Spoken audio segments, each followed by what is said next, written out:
I keep seeing tweets about how everyone should be taking erectile dysfunction medication. Is that true? Low grade, whatever. Yeah, like the low grade Tadalafil. boner. So tadalafil, which is the generic name for Cialis, was developed first as a prostate health drug. And then people took more of it and realized that at higher dosages, it can be effective for erectile dysfunction. But low dose is good for prostate health. Low dose, like 2.5 to 5 milligrams per day, is very helpful for perfusion of the prostate. And also it causes vasodilation in the brain. So things like strokes, I mean, you want blood flow, right? You don't want excessive blood flow where you've got a headache from it. But our chair of male sexual health and urology at Stanford, Mike Eisenberg, he came on the podcast and he said pretty much every male over 40 or so should be taking about 2.5 to 5 milligrams per day. Does it still get you pretty hard too? It definitely will improve. Just curious. It will definitely it will definitely notch up like erectile strength, but unlike, some health people out there, I'm not like using the calipers to measure the strength. I asked someone else to measure, and she tells me that like, not, it's all good. I know what you mean. Yeah. Just tell her to close her hand if you can. Well, no, I've never actually subjected it to the grip test. I don't want to tempt anybody. But in all seriousness, this drug that was developed for vasodilation, which is now used for erectile dysfunction, it really was developed first as a prostate health drug. And a lot of sitting, the prostate's weird too, because it doesn't get a lot of blood flow compared to other tissues. It doesn't have its Speak for yourself. Same immune system. Well, what if you sit with the plug in? You're Kegling all day. So, we realized, Chris had to pull up to this little piece of tape so we didn't catch him Kegling under the desk. Kegling. Isn't it? I kind of feel like it could just be a psyop to normalize erectile dysfunction medication by dudes that have got erectile dysfunction. Like by doing that, every man should be taking it. That nobody is then on the outside. It's fair. I take it's like 5 to 6 milligrams in the morning. You do it in the morning? Yeah, every morning. There you go. What's a little mint? Is that half? What's like a? I don't know. I mean, you can get get full one. Is that a full one or a half one? Of what? The tadalafil. Well, I'm saying it depends on the prescription that you're given, right? Yeah, so like the 6 milligram thing is supposed to be for prostate health. Okay. But if you were like to get 25, 50, obviously that's like massive blood flow, and you're gonna take note. And it can drop blood. Strong gust of wind. Yeah.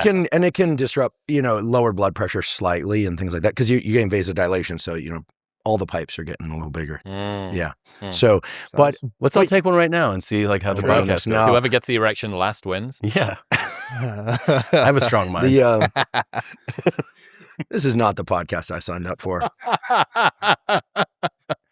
But to your point, it probably does feel safer for guys to call up their doctor and go, hey, I heard this podcast. I heard some, MD, PhD from Stanford, not me, but Mike Eisenberg said that I should be getting better perfusion of my prostate and I should take 2.5 to 5 milligrams of tadalafil, and there they just avoided all the statements about Cialis, ED, da-da-da. And then, they call another doctor and get a duplicate prescription and now they're taking double. You can assume that some of that happens, but it costs like pennies. It's generic now. The patent is out. Do you know the story about how Viagra was found?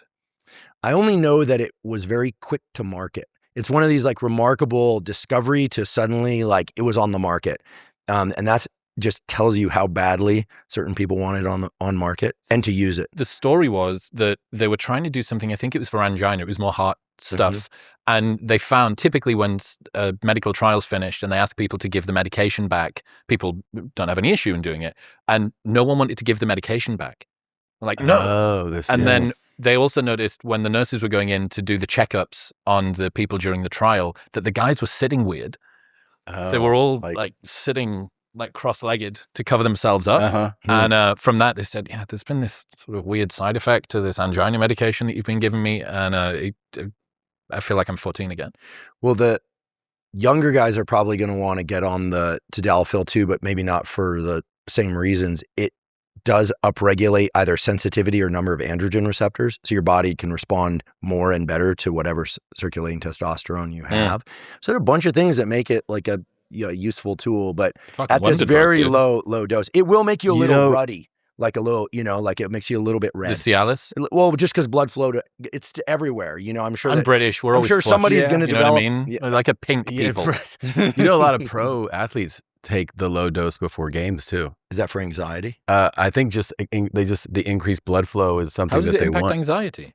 Lowers blood pressure a little 'Cause bit. your That's heart what I was is saying. If low. you take it later in the day, it can assist. Kind of like feels like like a half, like a half cocktail. Be careful using half. No pun intended. I thought you Fuck. meant like you got Nothing half is a cock safe in this room. floating around. Like comedians and shit. Like I'm I want to know your morning routine. Mine? Yeah, Matt. Andrew spent for a long time like optimizing people's mornings. I want to know what your morning routine. I heard you were talking about cortisol for a while, so I was waking up and just chugging coffee, being like I'm up in my cortisol, and I would just have like a panic attack in my office and be like, I don't know, man. I don't know if I'm cut out for this.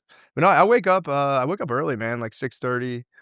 Every other day, I'll take my kids to school, and then I just go to the gym for like an hour. And Are they off on the other days?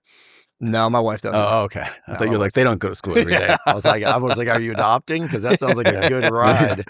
No, man. But yeah, I'm pretty honestly. I'm more locked in than I've ever been. I'm up every day, 6:30, and I work out almost every day. Nice. I got fat. I got like fatter than I ever was, so I'm trying to like pay for 2.5 years of bad eating. So I'm losing. You look good, man. Thank you. Yeah, Man. good. You guys all look great. You do and no shame if anyone does it. Anyone on the GLP? I'm not. I haven't tried them yet.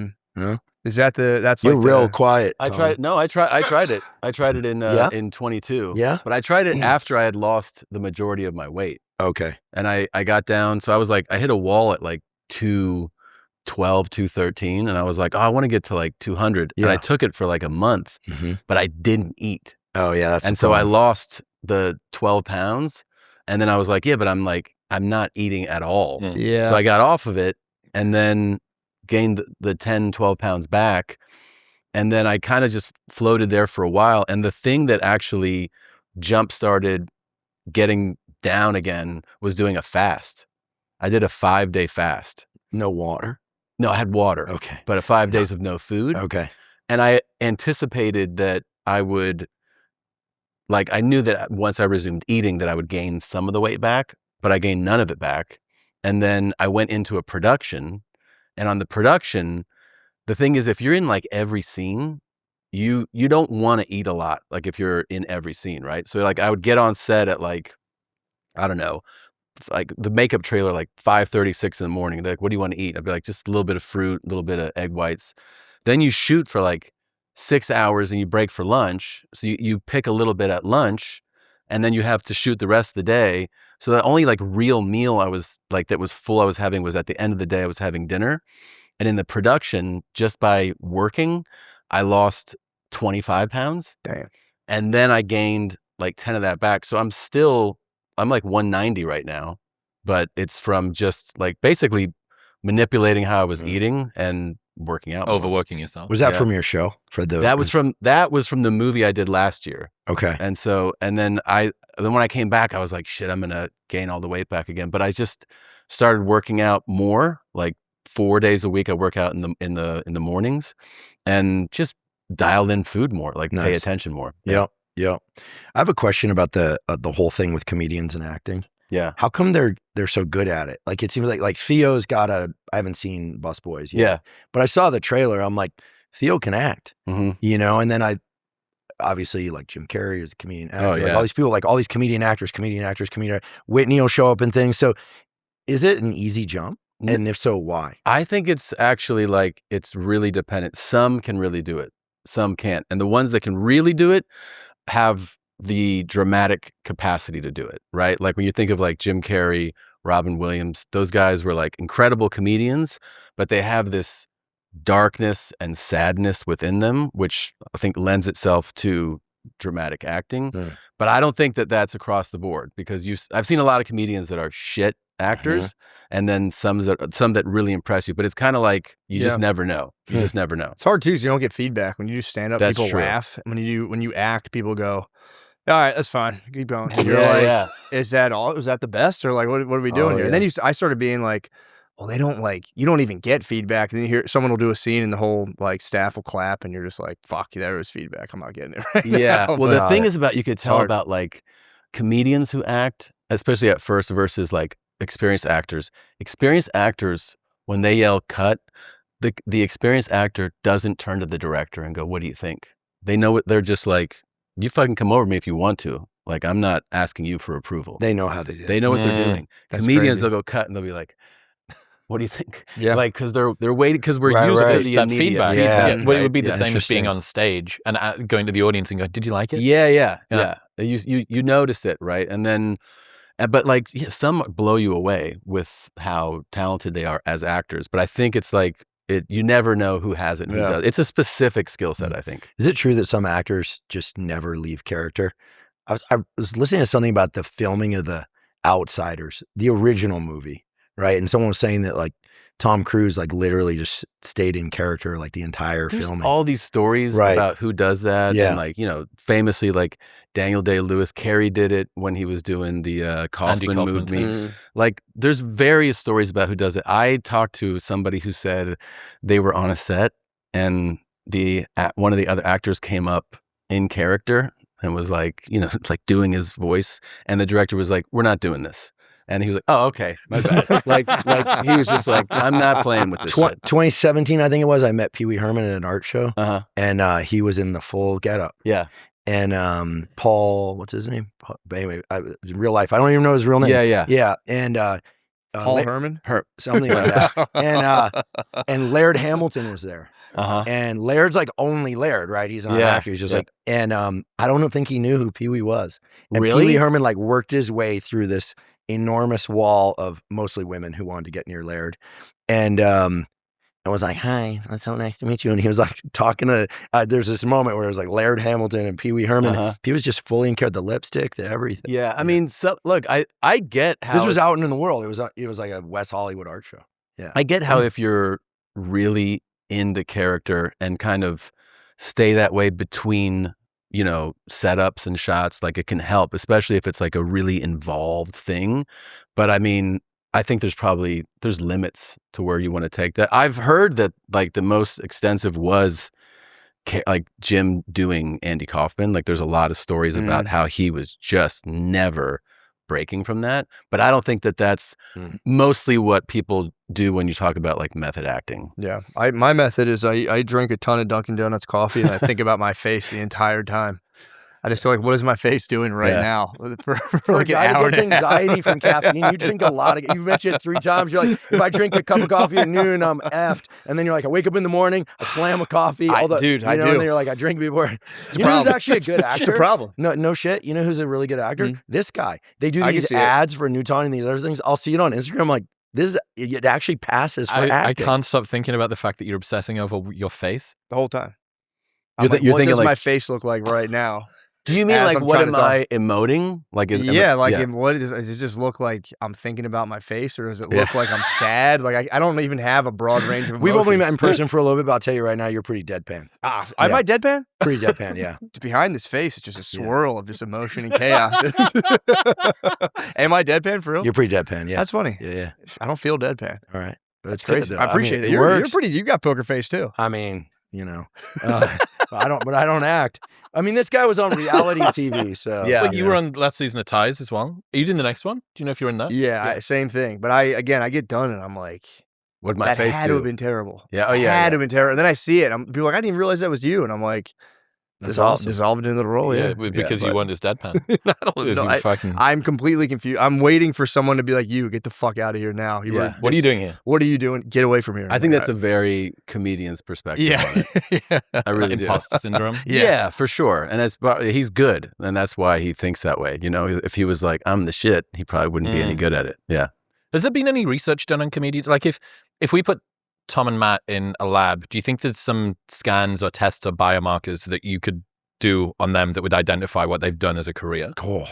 That's a tough one. The only science that pops to mind is, and Tom and I have talked about this before, but is like there's some interesting studies, like the classic studies of memory were all done on this guy, HM, this patient who had damage to the hippocampus, like a critical region of the brain for encoding memories. And you could walk in and introduce yourself, walk out, and then 5 minutes later walk in, he would not remember your name. And they tested, he wasn't faking it. He was at this for decades. And if you told him a joke, he'd laugh.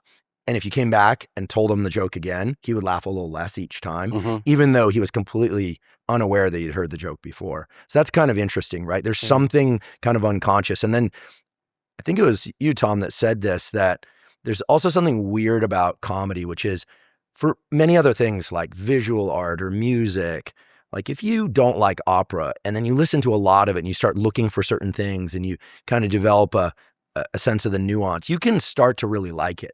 But with comedy, it either lands with you or it doesn't. And if you hear something you don't more than once, it just sounds worse. I think that it's the most, like, art is subjective, obviously. And, you know, you have involuntary reactions to, like, I like this painting, I like this song, right? But, like, what I was saying is, like, you could see a painting and not care for it, but maybe somebody comes to you and, like, explains the history or the technique that was used, and then all of a sudden you start to appreciate it more. But I think if you go, like, that's not funny, it doesn't matter who tells you what. You're just like, it's not funny to me, you know? Yeah. So in that sense, I think you have, like, the most people have a completely involuntary reaction to what they find funny or not funny. But it's pretty hard to deny good music. I think music and beauty are two things that sort of penetrate in that way. Kanye, dude.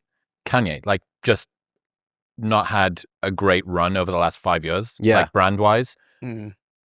He's got such bangers that he can sell out SoFi Stadium 2 nights in a row, like fucking 30,000 people, and stand on top of the world, and everyone be like, yeah, he's still unbelievable at what he does. Like, music's undeniable in a way that other art forms aren't. It's like the swastika tour or something.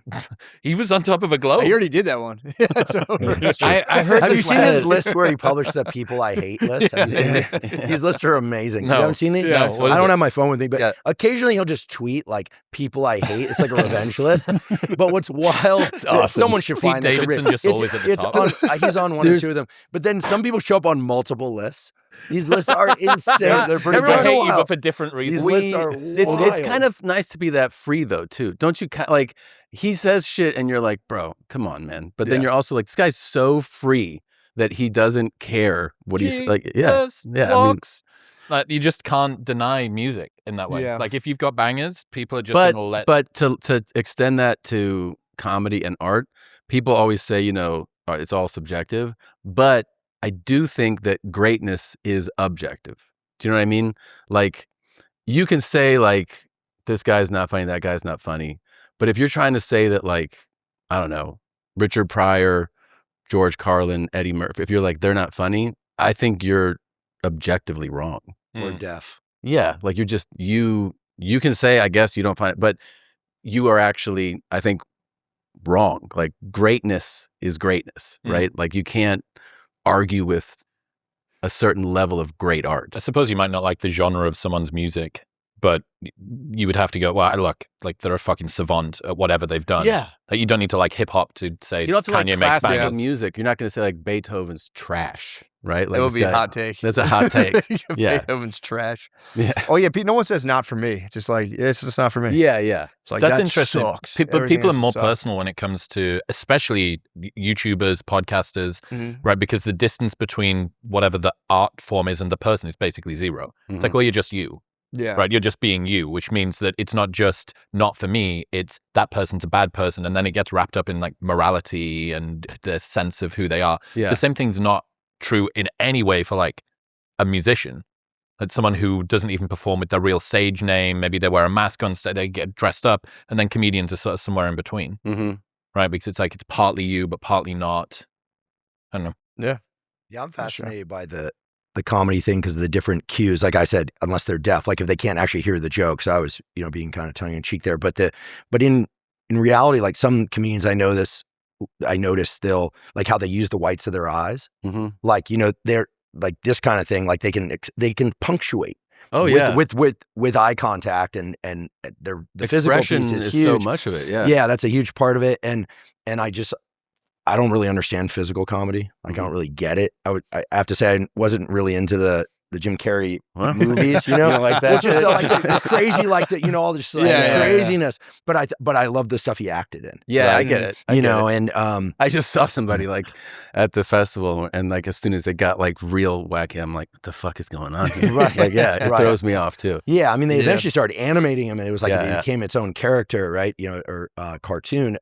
It's wild. So yeah, there's a lot there, and I think some people are just tuned to pick up on certain things, and there's an excitement that puts them at this edge. This is how I always feel as a spectator. Yeah. So I don't play music. I know nothing about music except that what I enjoy. Yeah. It's one of these areas I'm purely a consumer. Same thing with comedy. Yeah. Right? And I feel like comedians do something or a combination of things that bring certain people to like this edge where they're like ready to laugh. Mm-hmm. They're like, you know, it's like the gun's cocked and loaded, you know, and so they're just like ready, and then you just have to let them go. And so some people, they're hard to bring out a bit more, and they probably respond to a different kind of humor. Some people love that physical. I've also been, I'm sure, you're in the room sometimes in a club, and someone's on stage, and they are just murdering. Yeah. And you're like, what's going on? Like, you're just like, I don't even know what is happening right now. You're watching it, and you're just like, you feel like you're dissociating or something, because you're even like, as someone who's supposed to understand what's going on. Yeah, you're like, I don't get it. Yeah, you're on next. You're like, this guy sucks. Yeah. Well, there's also this interesting memory. Like Tim Dillon made me laugh so hard one time at the Comedy Store. With the "I am your mother" thing, like before I saw it on online, I saw him do that whole bit. Is that what you call it? Yeah. And now when I see Tim Dillon, I start laughing. Like I'm He's kind of at so the edge funny. of laughter, and I'm not expecting him to make a joke. It's just somewhere in my unconscious mind, like that's Just queued associated up. him That's with funny. queued up, Yeah. and I'm just like, this is gonna be so He taps good. into something. Yeah. So it's he's really fucking good. Fuck, man. Especially when he's when he's he rants on a ranting, show, it's like it's impossible to sit there. I've and do never that seen for anyone long. better actually No. than Tim. He's alone. It's one of the hardest things, because when podcasting started big in comedy, it was probably like 2009, 2010 is when people started to like really. And when I would see the guys who could sit alone and do the hour alone and make it interesting and funny, I had tried it one time and I fucking died. You feel and crazy. I felt crazy. Talking to myself. Yeah. Just having a conversation with myself. 'Cause, like, where'd you go? Bill Have you did got it really notes? well. What the fuck? Burr. Notes help. Yeah. If you at least type out some thoughts, it can help. But just To going pretend conversation with yourself. Yeah, This which is where I'm I going, do and talk this is to where- myself a lot, but if you're trying to like sell it, that's tough because it doesn't gotta- usually doesn't make sense. Yeah. You're just talking about what your face is doing. Do you the do whole it time? alone a lot? I've done it a couple times. That It freaks feels me out. good when you do it. It goes well. You feel really good, but Yeah. when you lose the thread, you're like, But you got to I have should- like some place to go to start. helps. Right? Alex Jones. man. Yeah, Alex Jones, The the, best. the Another OG. level. It's Legend. Another Yeah. level. For doing what? With just being able Talking. to solo fucking, like, he was the original yapper, Yeah. right? He could 3 just, hours a day. dude. That's wild. Isn't that like the Rush Limbaugh kind of thing? Yeah. Kind of built off that, That's right? true. Yeah. So Yeah. I feel like Alex Jones kind of built off Rush Limbaugh, but with Rush, Rush but like Limbaugh. coked up. Yeah. Like coke. Rush. Yeah. yeah, and then a bunch of very costly to him false statements about couple. about school One. shootings. One. One in one particular. And he was fed significant- misinformation. He fed himself misinformation. Nah, that was not. I don't want to get involved in the lawsuit. Yeah. I don't know what happened, No, to him, it did. He but you know, And then got I'm him. going They- with the original news story on they that got one. him. The fucking, got The him. Onion now own Alex InfoWars. Yeah, they own InfoWars. That's so Did insane. they really? Yeah. They bought, I don't know whether And it's- is there a more onion thing to do? Like, I know. It's And the first too video they perfect. did was an impression of Alex Jones drinking the blood of Christ, and it was red wine. And he's like, it's available at the InfoWars store. oh I my think, like, if God. they'd released their own red wine under that brand, Yeah. like InfoWars red wine, blood of Christ wine. Doesn't he owe like $1 billion? It's like Yeah. a hundred. More. It's like 100. Really? Jared, ask Chad. I thought it's what like the- 100, what the- hundreds of millions of dollars. I think it's at He's least done. $1 billion. But everything around him, even though he's apparently a comedian and a bunch of other things woven in there too, gets real fucking quick. Because someone got shot and killed on his team here in Austin. Yeah, right? yeah. He's talking about, you know, school shooting murders, this kind of thing. Like there's something he likes to, I don't think he wanted that thing to happen to his staffer, obviously, but stuff just runs really into reality very fast with him. He goes there and it comes back to him. Yeah. He, like not good boundaries. Yeah, as we it'll say. happen. It'll No, happen. no. What is Alex Jones's? You know, the fine. What's he being sued for? Yeah, what's his no, fine? he got absolutely That buried. was for the Newton thing. Sandy, What's Sandy the Hook thing settlement? crushed Sandy him. Hook. The settlement. $1.5 billion. 1.5 billion. Holy shit. Yeah. 1.5 billion. Yeesh. I like how you think because I have a I'll have one of PhD those. that I'm supposed to know what Alex Jones owes. This No, I shit's meant just the word. We were looking for the word. Oh, well, Yeah. I was focused on something else. You might not believe me, but this is what peak sleep optimization looks like. I'm not talking about the nightgown. That's just for sex appeal. I'm talking about my 8 Sleep. The 8 Sleep Pod 5 comes with a smart cover you throw on your mattress that actively cools or heats each side of the bed up to 20 degrees. And now they've added the world's first temperature-regulating duvet and pillowcase. So you've got 360-degree coverage for deep, uninterrupted rest. It's like being Walt Disney without the cryogenic chamber. And the racism. Best of all, their autopilot feature learns your sleep patterns and makes adjustments to improve your sleep in real time. It even detects when you're snoring and lifts your head a few inches to help you breathe better. That's why 8 Sleep has been clinically proven to add up to 1 hour of quality sleep per night. They have a 30-day sleep trial, so you can buy it and sleep on it for 29 nights. If you don't like it, they will give you your money back. Plus, they ship internationally. Right now, you can get up to $350 off the Pod 5 by going to the link in the description below or heading to 8sleep.com/modernwisdom and using the code modernwisdom at checkout. That's EIGHT sleep.com/modernwisdom and modernwisdom at checkout. I'm still wondering if Chris's experience on reality TV made him a better actor or better at reality. Ooh. Fuck, dude. I mean, I was, oh my God. That was 11 years ago. And What show was it? You'll Love never, Island, you'll season 1. never. Oh, get You it were the right. first person Love through the Island. doors Oh, like of what? Love Island. Love season Island. Brit hotties all Correct. together on yeah, an yeah, island? Yeah. Me, Nice. I was the hottie. Yeah. Yeah, that's it. Yeah. Yeah, dude. That was That's awesome. it was kind of like Navy SEAL Hell Week, but Mhm. for reality TV, because you don't get to leave. Like locked in this villa, no phone, no internet. But to his with point, a bunch of hot women. It's sounds a lot Yeah. like hell. Yeah. Let me Yeah. call up some of my friends who are team guys. How Hey, is hell? Jocko, How many hot this is women? similar, were there? similar Trying to your get- situation, yeah, right? Right. Just Yeah. horny But to get on You're not TV. getting a lot of sympathy. do you find yourself in those situations in a reality show? There is like a bit of posturing and like there's cameras, so you have Everywhere, awareness. literally everywhere. So do you find yourself kind of like putting on? You know what I mean? To a degree, it's really weird because they work super hard to try and hide the cameras. So let's say that we were talking here, there'd be like a plant in the middle, and the Yeah. plant would have one of those little CCTV Oh. things that they could just spin around. So you're not like aware. You're never really thinking about it. And there's the huge, big, almost like sports TV bazooka things, and they're over the far side, right? So this would be a bigger room. Whoa. And there'd be shit over the far side, and they'd be zoomed in, and then the villa producer would come over because they want to poke the storyline. They can't take 3 weeks for you to ask this girl if you can kiss her. It's like it needs to happen fucking today. Yeah. So they'll come over and they'll go, Matt, how do you feel about Chris asking Andrew out? And he'd say, well, I thought we were friends, and it really turns out we're not, and he felt a bit betrayed by him. You go, what I think you should do, why don't you ask him to go and have a chat over by the fire pit? And you go over to the fire pit, and there's a fucking army of different photographer, videographer people all around there, but they're all outside the bounds, and you're not allowed to talk to them. You can't talk to them. And this is the fucking maddest thing. You never knew what time it was. And they feed you booze too, right? Isn't there booze always? They put a limit on after my season. Oh, okay. Strategically. Right. But even the camera guys and the drivers, if you ever needed to go off site to go and do a date or something, they all changed the time on the car radio. They changed the time on their watches or took their watches off. It was insane. You never knew what time you went to bed or what time you woke up. I think it's so they could control our sleep and wake pattern. Whoa. It was really kind of weird. It's very cultish. Yeah. But I think it was just so that they could lock you into whatever you need. The first night we were there, everyone was super excited. We stayed up until what must have been 2 a.m, 3 a.m. And then someone got up, and there's half as many beds as there are people, so you're always sleeping with a girl each night. Oh, boo-hoo. And then I know, Hell Week. Yeah, it's fucking butt school. Thank for you. sure, man. And Did you say butt school or butt school? and then we woke up the next morning, and they came over the tannoy, and they were like, "Hello, Islanders. You've been asleep for 3.5 hours. Can everyone please get back to bed?" Because no one knew that we'd only been asleep for a little bit of time. One person's up, and we're like, well, I guess to we get must up. have been Yeah. awake for a while, whatever the fuck.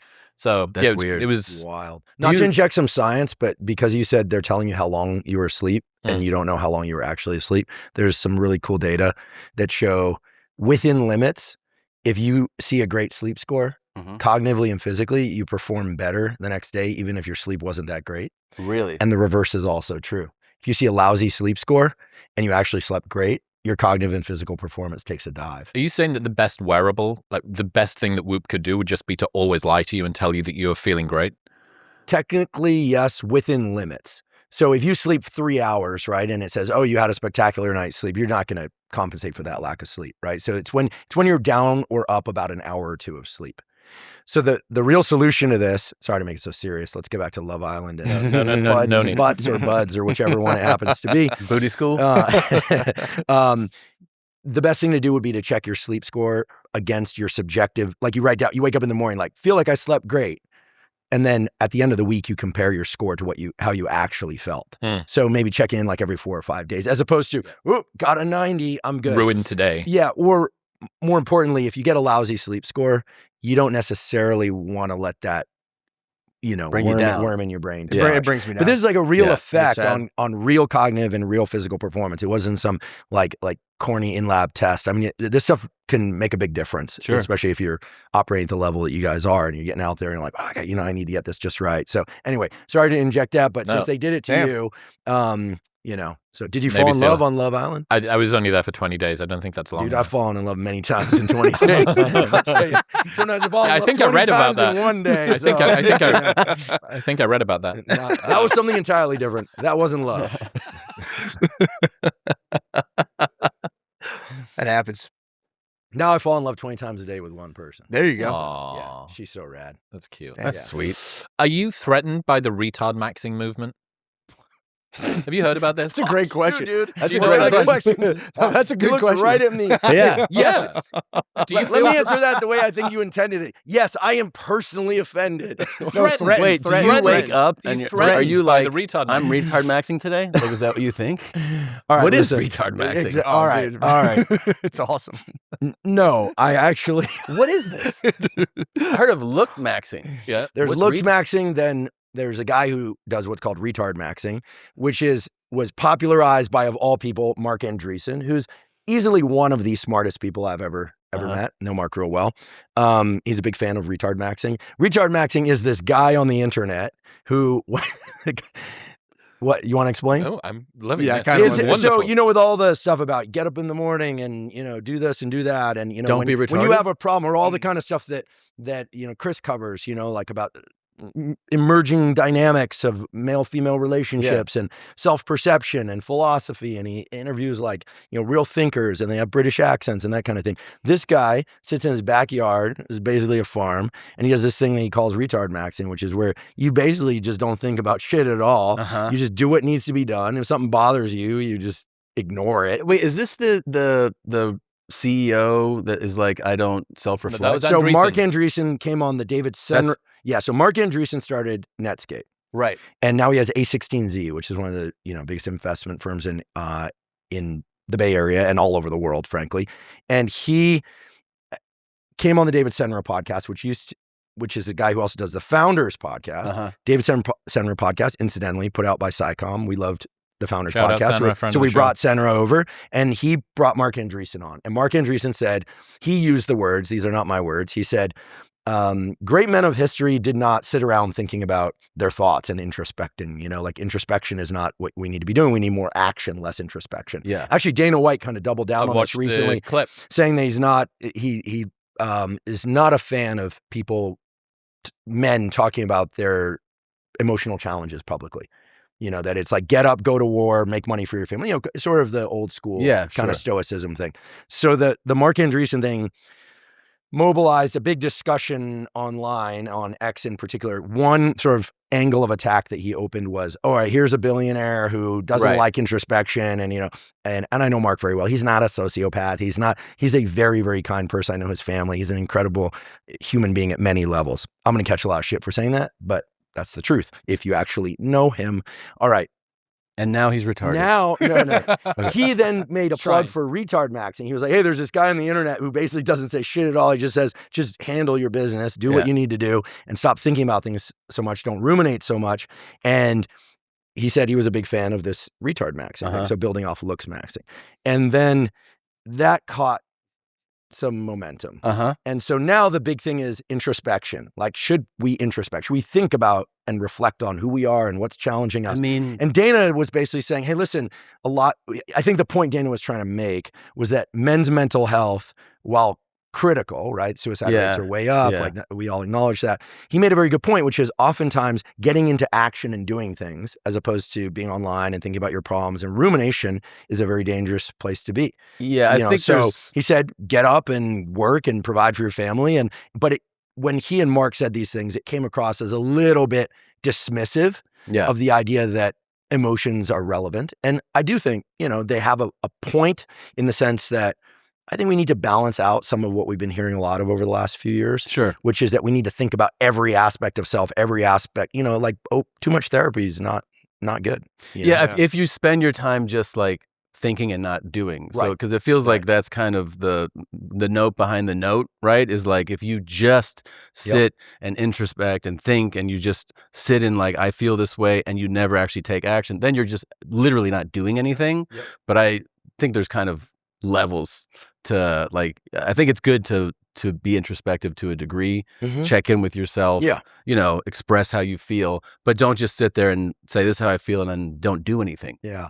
I mean, there's a kind of a larger, perhaps deeper discussion around like to what, and Mark Andreessen has said this as well, like people who've tended to accomplish a lot of great things oftentimes have some pretty rough edges. Yeah. I grew up in the town where Steve Jobs was around. He used to come in and get rollerblade wheels at the skateboard shop where I worked. And like, he was kind of a rough edged guy. And he didn't wear shoes and, and he wanted what he wanted. He wanted it. Then he was known for yelling at people. He would drive 95 miles per like you, this guy, dude, likes to drive fast. He got, and so there was this time up until phones with cameras. Thank you, Steve Jobs. There was this time up until phones with cameras where people were kind of celebrated for being big personalities with some rough edges, but for the great things that they did. Now there's a movement largely from the left of like, hey, everything needs to be rather tempered, right? You can't be a big personality unless you're perfect in every dimension. And if you look, historically, you look at any public figure now, like you're going to find, as you said, there's that dark and light. And Mark's whole thing is those things go hand in hand. Like great CEOs oftentimes have some strong disagreeableness. They rate highly on disagreeableness. They're conscientious, right? But they also are kind of high friction people. But some of the, like, Mark, and you're like, this is good, but some really high achievers, historically, even now, men, let's say, that are really high achievers, that get a lot of things done and have accomplished a lot, are also, like, from many people's accounts, like terrible people, I guess the question is, how close are those people to the actual person, that are saying that? Yeah, I think right now there's a lot of hatred of billionaires. Sure. Yeah. And look, I was born and raised in Silicon Valley. Mm-hmm. So going big is like a thing. Like my friends that got into skateboarding in the Bay Area, like they weren't thinking about becoming billionaires, but like the Embarcadero Plaza in the early 90s, those guys like started big companies. They went big. Rob Dyrdek, he's from, Midwest, but then came out shows, and then it was like ridiculousness. I have no beef with it whatsoever. Going big is a theme in tech, right? Yeah. And everyone uses these platforms and everyone hates these people. But I don't know. I know some of these people. I'm not like super close with them, but I like Mark. I trust Mark. I like the other Mark. I trust that Mark too. I know, various folks at who run these big companies. And do I think they're perfect? No, of course. But I could listen, if I were to start talking about Nobel Prize winners, past and present, man, the men and the women, very complicated people. Sure. Like you want to do a deep dive on the complications of science funding, like look up Jonas Salk and who he married and getting money, and then the work that he was able to do by virtue of his marital relations and things. I'm not saying he used his wife to make money for funding. There's many examples of this in science. Money fuels science. You can do more science with it. You gotta love some science. So there's a lot of interesting, and it's not sordid. It's just sort of, they're still humans. Yeah.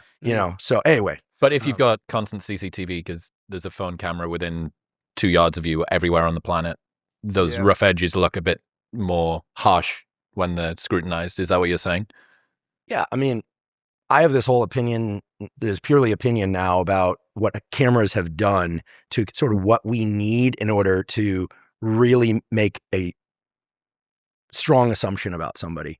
So in the past, you could just say, hey, this person, like, I don't like them based on one thing they said. And you're entitled to do that. But I think two things have happened in the last couple of years that have completely transformed like what our expectation is about how rumor matches up with reality, at least for me.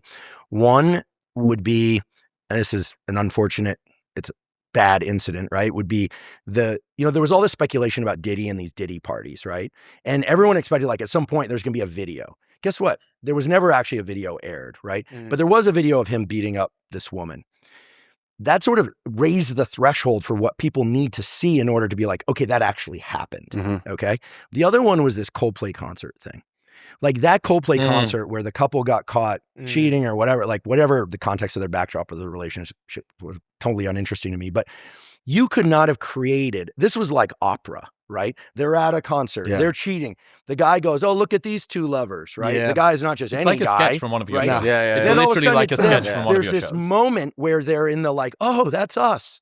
Then there's this moment where they're like, oh shit, that's fuck. So it went from kind of like delight to shock in an instant, to shame. And then, so we got to witness the whole arc. Now, I wasn't interested in that, but the whole world jumped on that because it's like the human drama playing out in real time. So now when somebody goes, oh, I heard that this woman had a kid with this guy. I don't even know their names, so you guys probably do. And she named her kid after this guy. And like, oh, it has this kind of low level, like whatever, what happened between Justin Baldoni and Blake Lively and this and that. And it's sort of like, yeah, where's the video?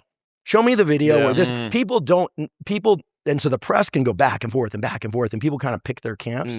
But I think real things being captured on real video has set the low standard, high threshold. And so I think that's changed. So now if somebody goes, oh yeah, these guys are, sociopaths, you go, show me the data for sociopathic. People actually now need to see data. It's not sufficient that somebody writes some little thing about one little thing. They need to see the video.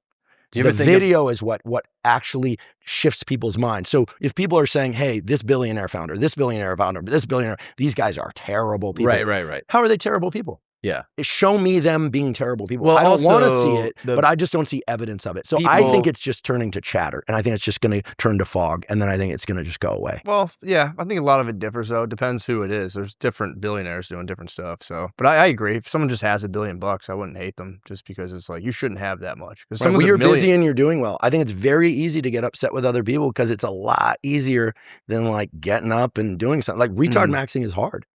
It is hard. That's 100% true. Also, good news. I think the guy who did squeeze boobs at the Coldplay concert, I think he's back with his wife now. Wait, squeeze boobs? The guy, that's what I thought that was Al Franken. No, he did over the shirt second base on the Jumbotron. That's what he was caught doing. He was hugging from behind. He was honking. But he was her boss.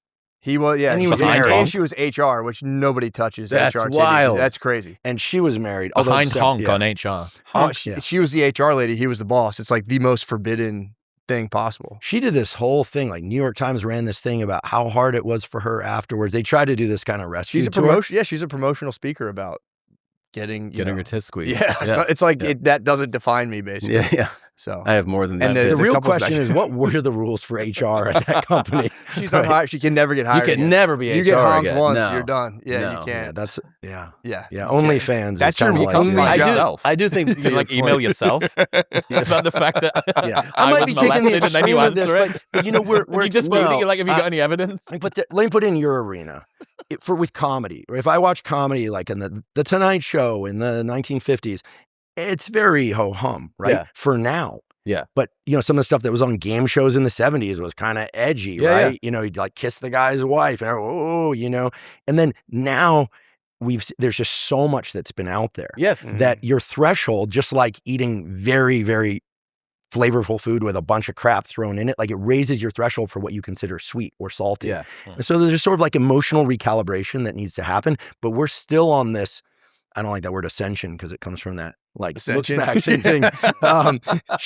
All the words are taken, right? That's true. All the words That is are taken. true. Yeah, all the fun ones. But in any case, sorry, you were going to make a point. I was just saying that like I also just think it's super lame to like that everybody just goes, I hate so and so because they're basically successful. Like that's a big thing in society now. Is that the eat the rich, hate the like punish them. It's like, sure, I understand sometimes when they go, this is like a legacy thing where like this person just inherit. But like when people start a company and do well, and then you just hate them because they did well, it's really. It's interesting. The taglines: "Eat the rich" or "Tax the rich," not "Help the poor." Right.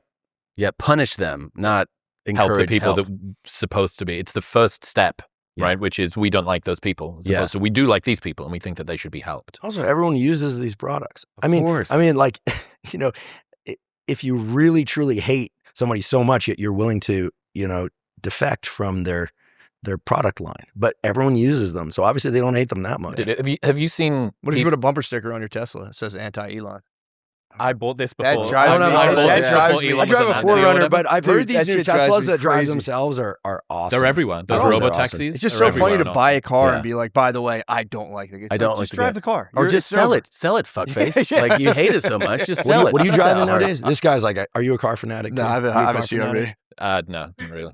What's your? I appreciate his car. It's all Porsches for you, huh? I like Porsches. Yeah. It's fun. I honestly love my GT4 the most. It's my favorite one. It's not even like the craziest car that I have, but I think when you get into cars, you're always like, oh, level up and the next crazy thing. And then you find that like, oh, that's what you actually are looking for is the fun of driving. Sometimes the fun isn't in the craziest thing out there or the fastest thing. It's something that the experience of driving is the thrill. And for me, it's still that car. Yeah. It's like relationships. Yeah, exactly. Yeah. Same the thrill. Have you guys seen... Dude, still the one. I didn't hear that, but I'm going to, Did you know your gut controls your energy, your recovery, how well you absorb everything that you eat, and the one nutrient that keeps it all running properly is fiber? Well, it turns out that 95% of Americans don't get enough of it, which is why I'm such a huge fan of Momentus's Fiber Plus. Most fiber supplements are a one-trick pony, one type of fiber solving one part of the problem. Fiber Plus is a 3-in-1 formula built to tackle digestion, gut barrier strength, and blood sugar stability all at once. I use this every single day. It is kind of hard to get enough fiber just through food alone. And best of all, Momentus offers a 30-day money-back guarantee. So you can buy it, try it every single day for 29 days. And if you don't love it, they will just give you your money back. Plus, they ship internationally. Right now, you can get up to 35% off your first subscription and that 30-day money-back guarantee by going to the link in the description below or heading to livemomentus.com/modernwisdom and using the code modernwisdom at checkout. There's people making AI versions of their exes. Have you seen this? What? What do you... Oh, man, I could have fun with that. Fucking unbelievable. Pull it up. You load in all of the previous chats that you've had with your ex-girlfriend or ex-boyfriend. This is so and good. all of the photos, and then you train the AI to create an exact replica of them. And they know where you've been on holiday and your little in-jokes and the cute names that you call each other and all of your memories. And then basically it's like you're still in a relationship with them, like you never broke up. That seems like a healthy thing to do. Oh, I thought I could just... Sorry, you're saying to indulge in this. Oh, I thought you meant to put it out to the internet. Oh, that you could date my ex? To attack the internet. Date my ex. This was my experience. You can see how this went. I would just fight with it. Yeah. Hey, look, I know that you think that I might have been in the wrong here, but you can interact with my Who's ex the for 5 asshole? minutes. Me or Look Melissa? at the gaslighting. Yeah. Oh, I wonder if you could just feed it all in, like who was right. Well, this was on What is this? OpenAI. I played around with OpenAI's Shit, playground. are we in Reddit? Created- We're really down in the gutter. Create your own chatbot and plugged in scripts of text messages. And basically, like, she's saying it's a way of coping to mitigate some damage done to other people or even my ex. Because I direct any desire of reaching back out or having to rebound to chatting with the AI. I don't have a sex drive except for wanting my ex to touch me again. So there's the other issue. This has been satisfying my emotional needs. She does go a little bit further down. She's like, I have been training it to be a little bit more like him. I'm like, this just feels like you're trapped in purgatory with this relationship. This could really be a disaster. It could be a fucking nightmare. Yeah. But the other thing is, like, is this a little? Do you own your own likeness over text message? Is this a little bit like, I don't know? I guess you can replay the nudes that your ex sent you. There are definite laws about what I mean. She can put certain things out there, perhaps, but I don't think you can. She's not making it public, right? It's just privately. Yeah. But I feel like this is ultimate. Like she says, it says, "I love being your little spoon." Look, love being your little spoon. X, and then it goes X. That's my favorite cuddling position too. I love being able to wrap my arms that's around. not healthy. There's no way that's healthy. No way. I get the part where like Also, the who line of says like that? this is gonna help me from reaching out when I shouldn't. Yep. But I love that. ultimately, No, it's yeah, not. By the it's way. not good. It's for It's sure not not going to. Wait. Hold on a second. We're in the data now. Me, I always love being your little spoon. Okay, I could imagine a woman saying that. I'm assuming that's a woman. And then him, X, assuming it's a him. That's my favorite cuddling position too. I love being. Chris, did you really write this? I didn't write this. Why'd you blame me? Is this because of the retard? You're still bitter about the retard. No, A little bit. That's a ex-girlfriend building almost like a nuclear weapon text against you to be like, I figured a lot of things out with you. And now I figured out how I can fix you. Like, read what this version of you does and do this. Yeah. Yeah. Oh No, my. That's terrible. It's a training data. Wait, do you ever think about, you know how you're talking about cameras everywhere? Do you think that with the amount of cameras out today, that's why we don't have serial killers really anymore? Like, you know what I mean? Because like Now they just do mass shootings. yeah. Yeah. But They we used to all have- get, it's like very economical. They Surely get it's it the all done at forensics. once. Yeah. Forensics, but also cameras are yeah. everywhere. Dude, Ring doorbells. We got one not long ago, and you don't. It's crystal clear audio. So I'll get like a fight with my wife, walk outside, and be like, "Fuck this," and I'll be like, "Oh shit!" I'm right on camera, being like, "Yeah, you're fucked up, man." She's going to build that into the script. Just watch out. Yeah, I need to grow up. Fuck you, and walk out. I'm like, That's when you feed the shit. Ring doorbell Damn it. camera into your XAI. That's fucking, yeah. No, they're everywhere. They're on like every street. I think there's more cameras in America than China if you include private Ring doorbells and all that stuff. Because like I watch these crime things all the time, and it's like somebody commits a crime, and they're always just like either Ring or like at a, you know, like when you go through a toll, and it's like somebody gets like, they always get caught so much quicker with technology. So you don't have like all the, you know, growing up, you had like all these crazy killer BTK and Bundy and all these guys, and like I feel like there's never those stories anymore. Like those. But they get caught so quick. That's what I'm saying. Because the communication as well. So I was watching Worst Ex Ever on Netflix, and there was that Wade Wilson, the Deadpool killer. This dude that was in a relationship with like 4 or 5 women at once. Tight. He Do not recommend.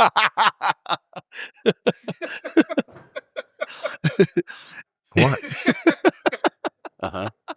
he killed one of them and then just went on a spree, like killed one and got a woman off the street that was walking after dropping her kids off at school, asked her for something, locked her in the car, strangled her to death. Jesus. Then left her in a field and then was like just ready to go and do it again and again and again. But like you just go on a run and then you get caught and then it's done. Right. Yeah. Like Whereas there's it no used to be do it like and then 10 years, 20 years, you can't find somebody, you know? Like, Yeah. Oh, you could just be able to move and like your family couldn't find you. Yeah. You could just go to another state. yeah. But Sounds like you thought of it.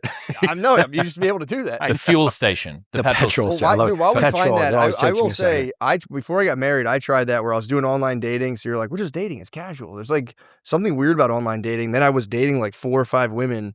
And I remember being like, just be honest, man. And I would like tell them the deal and they'd be like, fuck you, get out of here. And I'd be like, oh, fuck, I'm never telling you this again. I'll keep this to myself for now. Do you mean tell them the deal? What do you mean? Well, like you're going on online dates and it's just like very fluid and you're like, we're not like boyfriend, girlfriend. We're just on dates. And, you know, it's like they can't really tell you not to date other people. And then I remember like, but then you come up with this like web of like relationships that's like not really that deep, but it's like by the minute gets deeper and deeper. And as soon as you're like, hey, I'm actually dating other people, they're like, what the fuck? And you're like, well, I don't even know you like this. How long would you like be into it before you would? A month. A month? Okay. A month maybe? I don't know. You'd gone out several times. Yeah, and- I start feeling myself. I'm like, Yeah. here's the deal, babe. And they're like, like, get out of my house. And I'm like, all right, my bad. I tried the Dan Bilzerian approach for dating. It It failed. doesn't work. They're Yeah, like, just be honest. watch this. This is some type of gas station, and the awning or some type of structure completely collapses. Shoddy construction work. It's not quite infrastructure, but look who springs into action. Yes. A black man loitering outside the gas station This is his big come up. hustles over to get himself tucked under to pretend he was caught in the wreckage for a settlement. That's pretty. $1,000. That's Give me thinking quick. $1,000. I mean, that's I'll go. quick. 2 cartons of Newports and $1,000. I'll be out of here. I'm not mad at that Shoddy guy, dude. construction. Like, No. it's That's also the American dream. It's hilarious too. That is the American dream right there. I was thinking about this the other day. Falling is like $1 billion industry.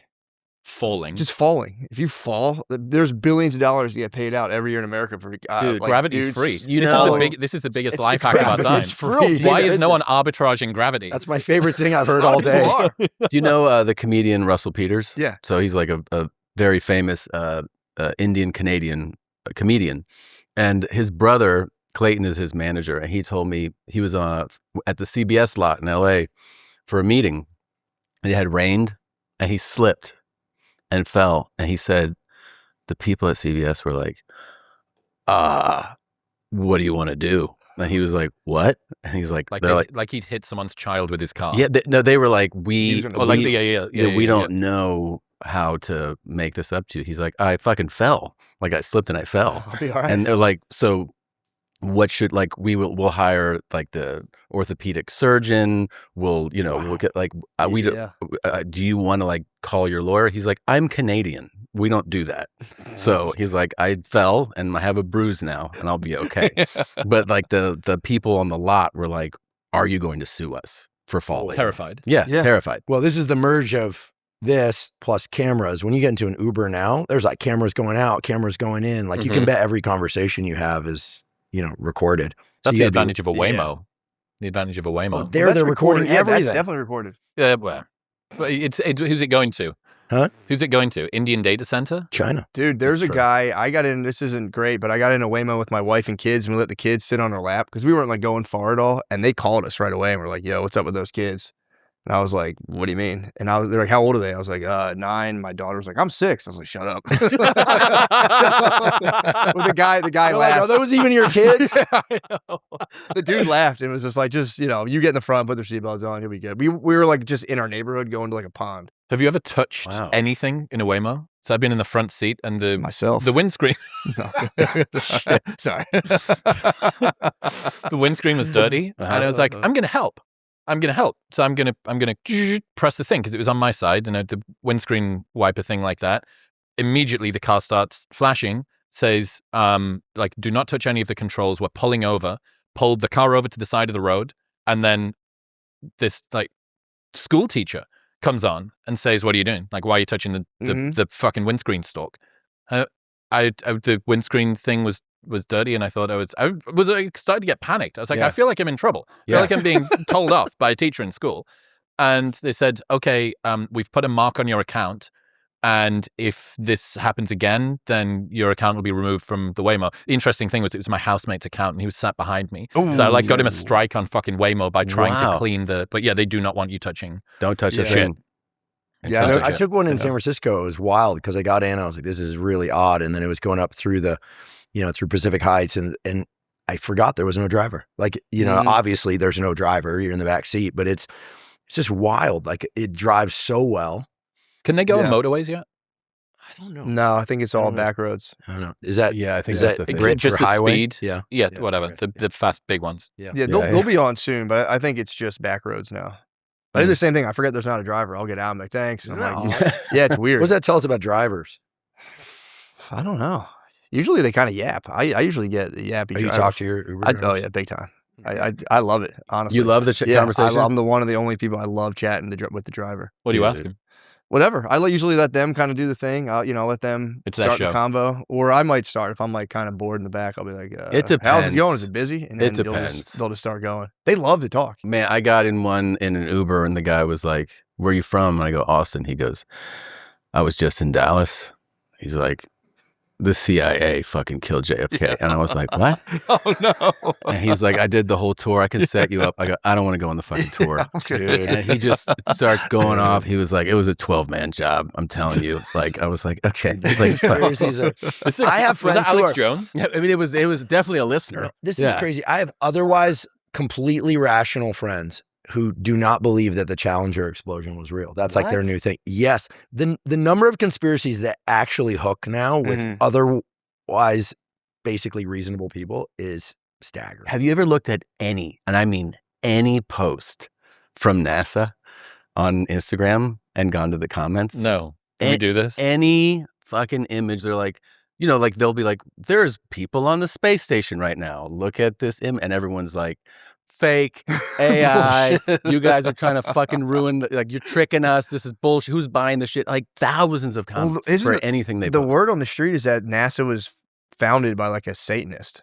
Uh-huh. That's what someone said. There was like a. This is what I'm fucking that's all I'm saying. Yeah. It could be, that could be true though. That could be true. Well, that as founded like NASA. you're a logical, science-based person. Yeah, I believe in I love science from and Maui. engineering. Look at Oh, that. this is nice. Yeah, but that's Mother's okay. Day. Do sort by newest. That little error. Here we go. I mean, more Earth- propaganda. Yeah, nice. Yeah. Yeah, fighting Earth is. I mean, that could be a flat Earth. Don't. All right, hold on. It's. Yeah, I mean, I could see that. I could see them getting kind of crushed, especially at this. If it was the moon, they'd be getting attacked. Oh, they have Earth moon, is they have- undeniable. they have- That's yeah, tough. They have moon stuff for sure, man. If you Jesus put Christ. Brief us about, go back up to that It's essay. actually pretty supportive. I'm saying. I Brief So us this about is about. Reese I don't Lucas, think but- people were wondering if the recent mission was fake. I think Oh, it's they about did. it's They about did. the classic missions, and there are some like just basic questions I wish NASA would just answer directly. Yeah. Like Rogan's always bringing up some very reasonable questions, like how come the phone call was so clear, and like from it just explain how was it that the phone call was made from the White House, from Cape Canaveral, like just explain the engineering behind it. Yeah. You know, you have to do it in detail. Do you feel like? Cause Look, they just said bullshit. Smells like bullshit. There you go. Yeah, exactly. Exactly. Dude, it's Our That's actually favorite kind of funny. Hollywood's actors at the top. That's Yeah. kind of funny.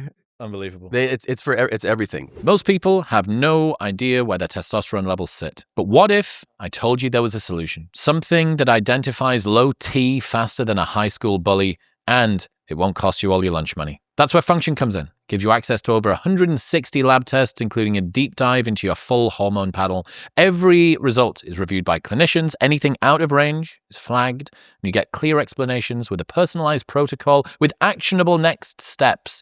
So if something's off, you know exactly what to do about it. Whether you just need to go to the gym more or you need to play Creed louder in your car, Function will tell you exactly where your testosterone and everything else stands. Normally, this level of testing would usually cost thousands, but with Function, it's $365 a year. That's $1 a day to stop guessing with your health and start knowing. And right now, you can get $25 off, bringing it down to $340. So get the exact same blood panels that I do and save $25 by going to the link in the description below or heading to functionhealth.com/modernwisdom using the code modernwisdom at checkout. Do you feel like any of the, let's say, big ones of the top 10 are legitimate to or interesting to We you? need a category. And Yeah, a what good do we need? example, What are the because top there's 10? so many, Well- right? I mean, there's like the Pizzagate thing. There's the Moon landing adrenochrome is a thing. huge one. Yeah. The moon landing thing seems pretty easy for NASA to resolve if they actually care enough to resolve it, right? You know, I don't doubt that the photos were, there was some exposure adjustments perhaps Yeah. done to those photos, but that's not what people are claiming, right? Right. People No. are claiming this was It was a set. fabricated. It was a set. So it should be pretty straightforward, right? I'm always agnostic about it because it's like, it could totally be real 100%. But if we were politically pressured to beat Russia, they could totally do a set and be like, yeah, we did it.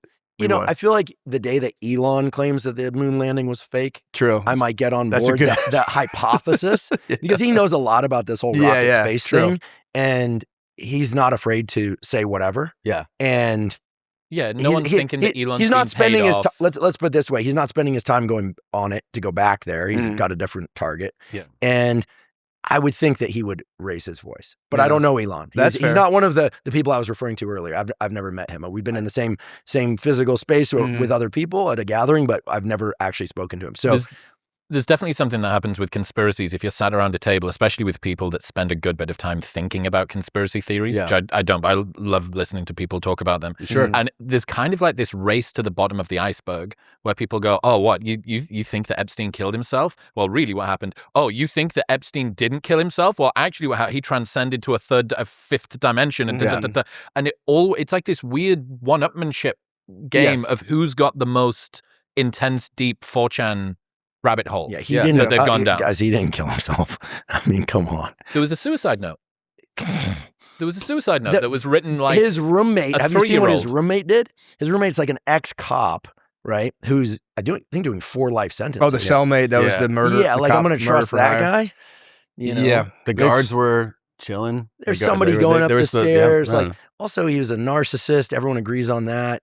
like they don't tend to kill themselves. Yeah. Like, there's something just, I mean, who Well, knows? there's things Maybe that maybe lend he themselves- was serious. I saw that note the other day online, and maybe he was like, okay, this is no fun, I'm out. But like, does not seem consistent with everything else. There's things that lend itself to, I mean, he also basically changed his will, 2 or 3 days before, where Didn't know that. he passed everything to his brother, which you could interpret as somebody getting ready to check out.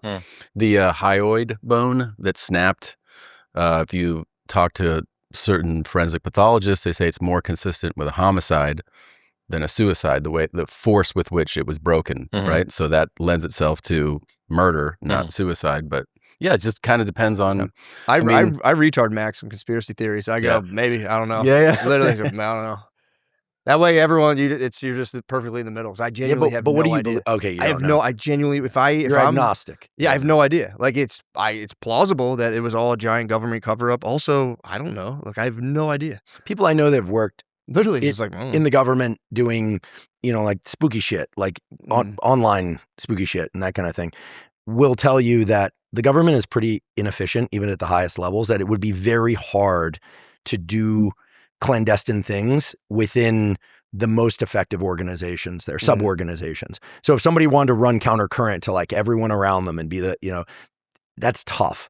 You could get a small collection of people, but then it's hard to keep a secret, right? As we know, human beings. I don't know. The Epstein thing was wild. I have to say that blew a hole in the internet for a while. Oh yeah, it's huge. You had people from the right who were on that list and in the emails on the left. What was so interesting to me is that kind of like the video theory that I had earlier, which is just a thought and a theory, really.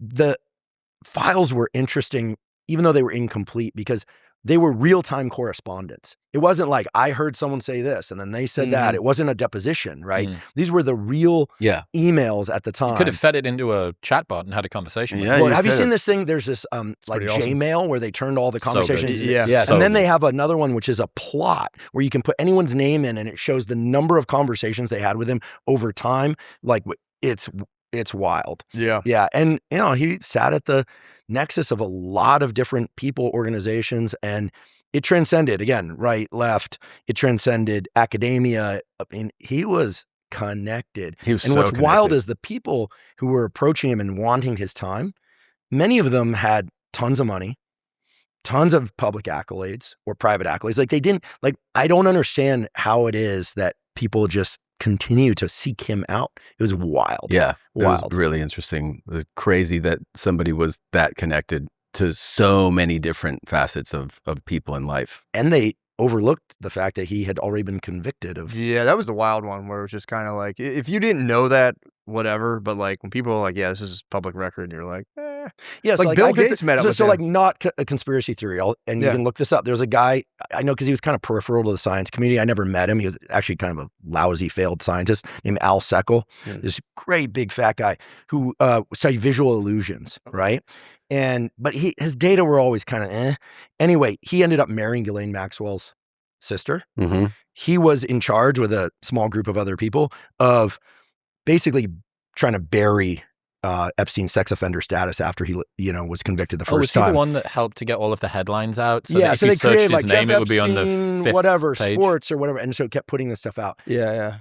What happened to him? He was found dead at the bottom of a cliff in like 2015 or something. The French government won't comment on cause of death. Like there are a lot of dead people around this. There's another conspiracy that there was interest that like I was like, oh, I didn't know what happened. I felt like when you go like you pick up on stories but you don't really follow it, which was the attempt, the Butler assassination attempt. Of Epstein? Trump. Trump. Of Trump. Oh, Where you're like, oh, this guy, was a shooter, and then it just kind of. you mean the recent thing? The first one, the one where he was There's fucking campaigning. 3 now. Fuck. Wait, Okay, there's so three? hold on. The Hold on. golf course There's one. the remember one in Pennsylvania. That's what I'm talking about. The outdoor one. That's what I'm talking the about. ear. That was the ear. The ear. That's what I'm talking about. Okay, you're talking That about one. Have we ever where it seen was- a photo of that guy? Well, the thing is, the investigation was just like shut down. Like they just go, this is what happened, and then there's no Trump's further got him living in a box investigation. behind his Yes. desk. It's a With ball weird. gag just behind his Yeah, desk. I mean, it's He's what like, I'll why- handle the punishment. Why don't we have more of this story. Like it's just kind of a fucking evaporated. modern day assassination attempt with a rifle at of a former president who's campaigning to. Do we even know the name of the person who's supposed no to? idea who it is. I don't remember who that is. That's kind of wild, right? That's crazy. Yeah. That is crazy. It fully evaporated. Yeah, that it's story. called the memory hole. And then I don't know if this is true. gone. They said that that as he was being helped up, that the flag was being lowered for the photo. I don't buy that. I mean, I don't buy that. look it up. But if we were to I'm look into retard. it. I'm If we- retardmaxxing. If we were to You are. Google, That's good. if we were to Google what is the first and last name, or put into AI. Now we don't Google, we put into AI or ChatGPT, right? Yeah. If you were to put into ChatGPT, what is the first and last name of the person who attempted to assassinate President Trump but grazed his ear with a bullet instead? Does anything come up? Are you guys afraid to do this? No, it definitely Okay. comes up Of for course sure. it is. His name comes up. Yeah, of I course would it But has any to. history on the guy, who he is? Are we That's too, what are the we too thing afraid was to do shut it? down. Can we do dude. that? I would like to see Nobody. We're just like that's what happened. Well, Yeah. what the It's the gonna be maddest like thing, Peter it was Brown, it was such a quick news cycle that even the public forgot about it. And this is what people say about the Iran thing, that the Epstein files were getting too spicy, so we're Yeah, going to right. invade Iran. Right, And if you do the Google trend data, looking at search volume for Epstein and then search volume for Iran, It did they just kinda fucking bear- it cross did- over. it did Matthew kinda Crooks. All right, so Thomas Matthew and what do we Crooks. know about Thomas Matthew Crooks? Yeah. Fucking sweet Like, fuck like all. is he like where did he go to high school? What's his what does he do? Well, can you? Yeah, it's kinda was that weird. investigation shut down? Like, was the further? Because there really is no. And if any of you guys for- disappear in the next 48 hours, I know we're completely effed. Oh wow. Okay. concluded. Okay. He acted alone, no evidence of co-conspirators' broader plot. Officials said they never established a clear motive. I think the I guess motive there's nothing else. the to motive was to investigate kill then. the president. Yeah. Duh. So the FBI criminal case was effectively Is there a photo closed? if you just said image of this Thomas Matthew Crooks? Because somebody went to school with him. Somebody knows him. Yeah. Someone's chat GPTing because she's his ex. I mean, come on.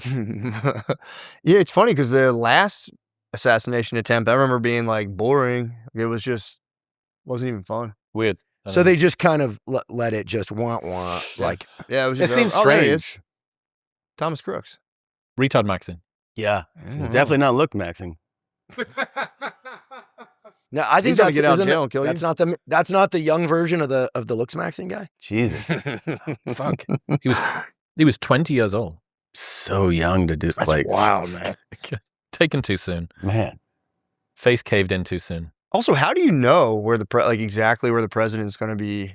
That whole thing was so fucking weird, man. That's like you That never. you have like the Secret Service snipers ever, and a guy's just like, I'll climb up on that roof Yeah. at this thing. And people are like, there's a guy up. You can see people going like, there's a guy up there right now. There's a ladder. Well, Yeah. he didn't have as much Secret Service then, right? Because he was running, and there was Secret Service was working for a different administration. But I don't know what the know. rules are. They all blamed it on that girl, Secret Service. That was the worst know. part. They're like, "Is that a fucking girl?"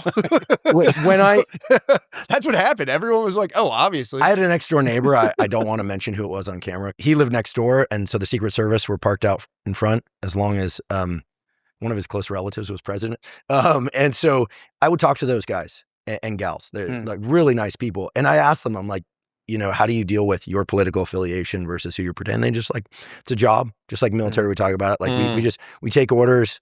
They had a good post. This was, in Southern California. So they liked that post. True. And they'd rotate in, rotate out. And, some of them will be a little open about it. But it was interesting. Secret Service was started as an attempt, as a unit within the government against counterfeiting. Yeah, counterfeit. That's how it Yeah. started. Yeah. What? That's Yeah, back- that's how they started. Yeah, if you And it's counterfeit still- bills, Secret Service gets They still visit you today if you Yeah. have Yeah. counterfeit bills. Yeah, they handle Wow. counterfeiting. Did George Floyd get popped? Was Not he by the not Secret using Service. counterfeit money? No, at a Oh. local level, it's like you got to be counterfeiting a lot. So if at okay. a local level, they can just turn you out. But if you're like actually producing, Like you're the tons guy of- that George Floyd bought from. yeah, then pretty- there's a maybe yeah. there's an If issue. you're Yeah. doing it on a scale that's causing like even like a larger economic Dent in disrupt- the economy. They use it a lot in drug sales. It's like you use counterfeit bills. It's like you can't tell the cops like somebody gave me counterfeits. So Wow. Originally created in 1865 to fight counterfeit currency, not Yeah. to protect the president. yeah, Well, I know a guy who did counterfeit bills in high school. Was he any good? They were terrible.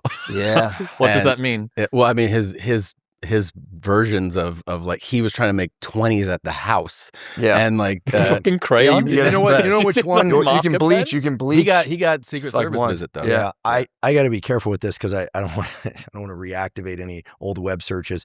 I don't have anything to do with this, but I went to high school with a couple of really smart kids who had some really smart parents who got really smart about making fake IDs, and there's a big business for that in college towns, right? Because a lot of kids go off to college. Like I was 17 when I first went off to college, right?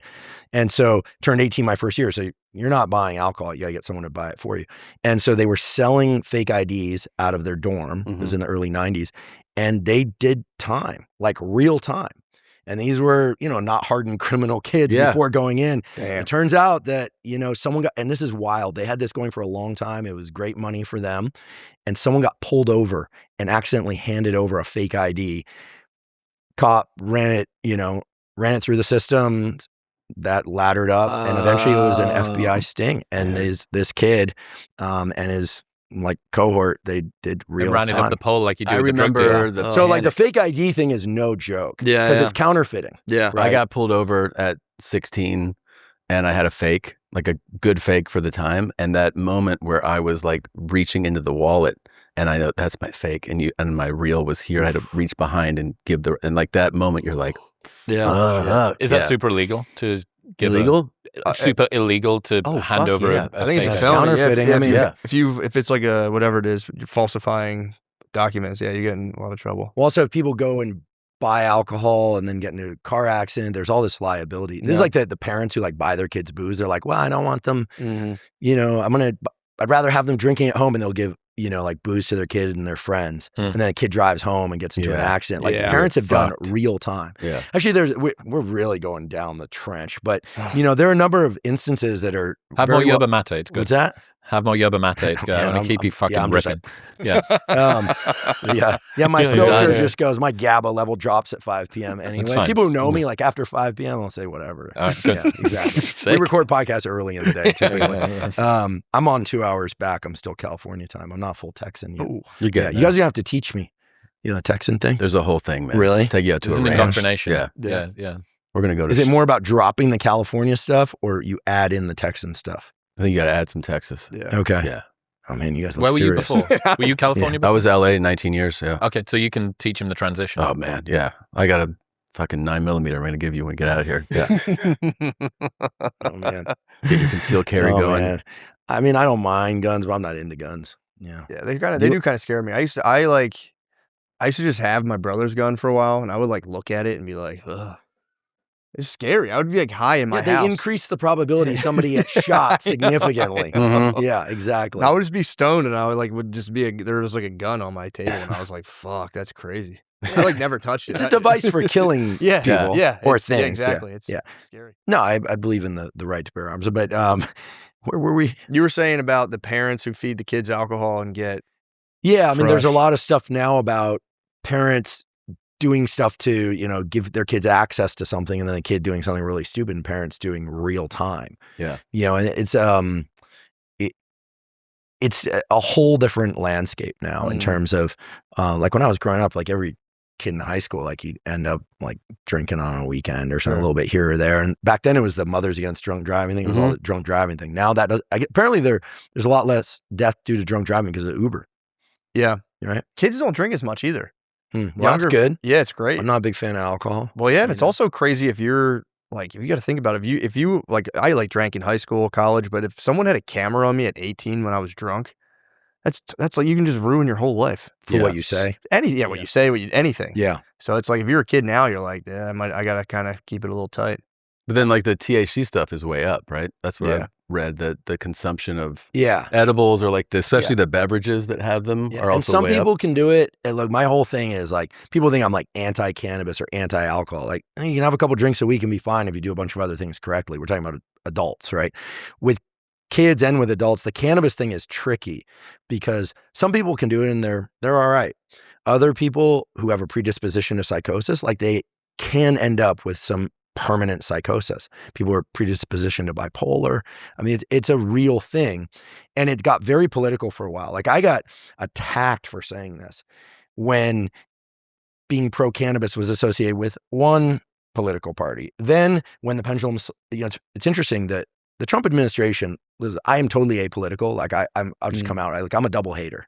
I don't like anything that I see. That's a great term. I'm like, I grew up punk rocker, like, fuck them all. Like, honestly, like, that's I a more see, activated version of you with conspiracy theories. Yeah, double hater. Like, I don't know about either. I'm a double of them. hater. Like, I don't know. I'm a double hater either. because I see certain things I like in certain people and what they're doing. And then I see something and I go, you got to be kidding me. And I see that on both sides. So it's very hard for me to reconcile that, right? And it's not like music. I can't just be like, all right, well, not for me. Kanye, amazing musician, but these other things are a little bit like, I don't know, maybe look into that. But there's the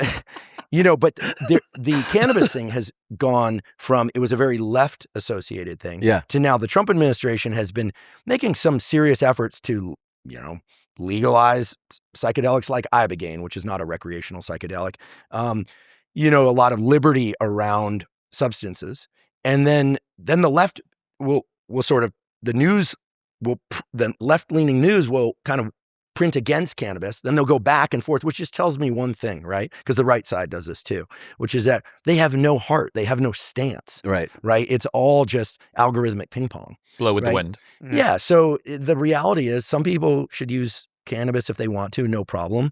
But I hear from lots of, in particular, moms of guys that are in their 20s who, including some people who are doing very well in life and now their kids are like in full-blown psychotic episodes that won't reverse. Jesus. And it's very hard to know who that's going to be, right? But certainly there are people who can use cannabis no problem. Well, even if it's not, it's caused some long-term psychosis problem for me, it's not exactly a performance enhancer, right? Like this happened, I think, was it the 1700s or the 1600s when coffee houses first started in in Britain. Yeah, and because people used to go and drink ale all day, and they were just fucking drunk.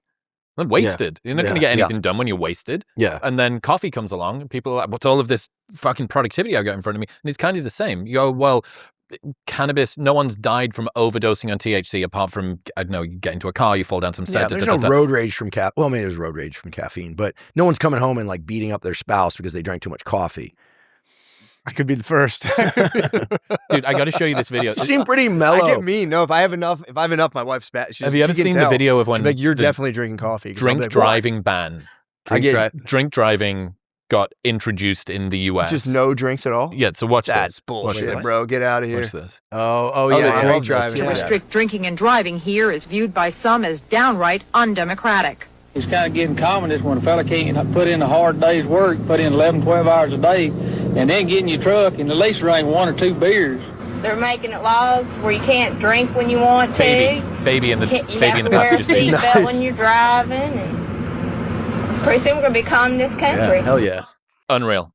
Just the fucking best. Dude. I will say, if you had worked outside all day for 11 hours, you can drink 1 beer on your way home. That's fair. 1 ice cold beer anywhere. Dude, you could get that passed here now. Yeah, you could. 1 ice cold beer. One road dog. But excuse me, sir, that looks like an ambient beer. You're not allowed to have that. In the 80s, we would be in a station wagon in the very back. Mm-hmm. No seatbelt, just all my siblings bench. And like 5 of us. And then like a semi would come up to here. Yeah. And like our parents were never like, this is dangerous. That was just like normal. Dude, my parents, seatbelts didn't.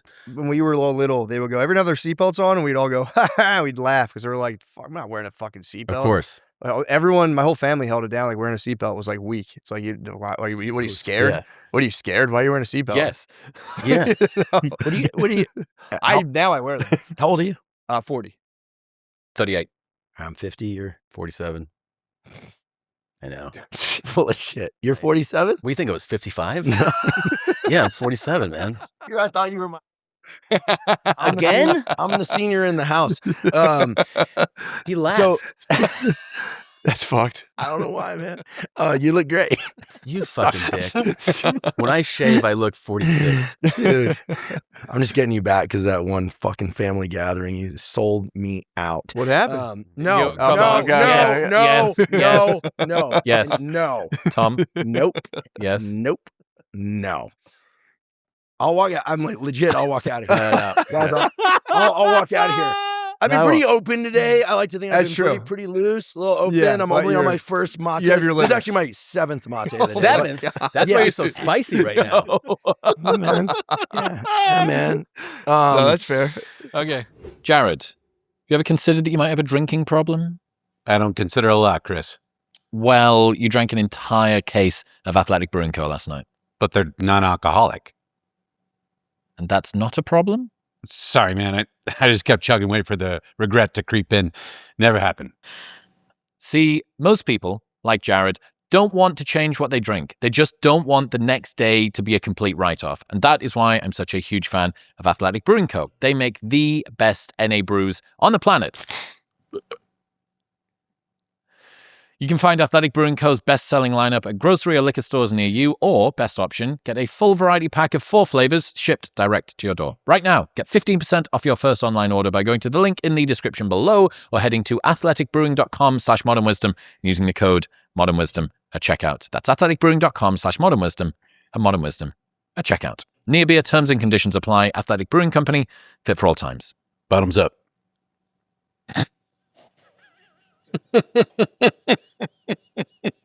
Did you lift today? Huh? Did you lift today? No, I lifted yesterday. Yeah, that's why. Okay. Yeah. He's usually a little more chill if he fucking. This is true. Yeah, I know. Yeah. Jocko was moody with me the first time that I did an episode with him, and someone tweeted about it a couple of weeks after and was like, hey, you seemed like a little bit off. And he was like, yeah, I didn't get the lift in at 4 a.m. Yeah. It's like, Dude, he's Jesus fucking Christ. Yeah, I have to say, there are a number of people on the internet that I don't know, and I don't know how they present is actually who they are. Like, but how Jocko shows up online is exactly who he is. No, that's not true. We spent 4 days with him, 3 days with him December, and on the way back, the final plane ride that we had home, there was a little bit more looseness. It was like, well, yeah, 5 or he 10% can relax, more. but he's just an aggro dude. True. Yeah, he's got a lot of energy. That's anyway, so my question is, this whole thing about obsession with the 90s, like these posts of like, oh, this is what it was like then, and no one's got phones. And I have to say, even though, I was born in 75 and loved the 90s, grateful that I was a teen in the 90s, I have to say, the whole thing irritates me a lot. Because I never want to be a part of that generation of people that's talking about how great it was good old days. before. Yeah. And these poor kids, like we're like 15 and 16. Your kids are younger than that, right? I don't know how young your kids are. You don't even know who your kids are. You should speak for yourself. They're still on Love Island. Yeah. That's what they're just, Right. He abandoned They're on them. the bed. You turned your life into Love Island. Listen, they contacted me. No, I'm kidding. So these kids now they have to hear about like, oh, how great it was then. It's got to be annoying as shit. Of course. It's got to be annoying as shit. We should just cut it out. It can be the truth, right? It Yeah, could but also be the truth. Like we're going to revert to that. I understand, right? So speaking as a Brit who's I moved 4 years ago, right, to America. When I think about golden era America, and when I think about this most, when I'm driving down the highway and I see some huge industrial estate, some massive fucking factory that probably makes like pipes or something, and there is a American flag and a Texan flag that would cover a small house, right? Just for the sake of it. Yeah. And I'm like, fuck yeah. Yeah. Like, that's fucking sick, dude. And then that immediately makes me think about Limp Bizkit and WWF and like the Stone Cold Stunner and like Transformers movie. I'm aware that we're bleeding into the 2000s, but like 90s shit, like cool fucking, like. Technically, you're a millennial, right? Is that right? Technically, yeah. Okay. I mean, it can be that like, hey, the 90s was an awesome Fucking decade Yeah. and still just not be the person who's like, you don't get it. You guys are doing everything wrong. Question. Also, there were Do you- things that genuinely sucked.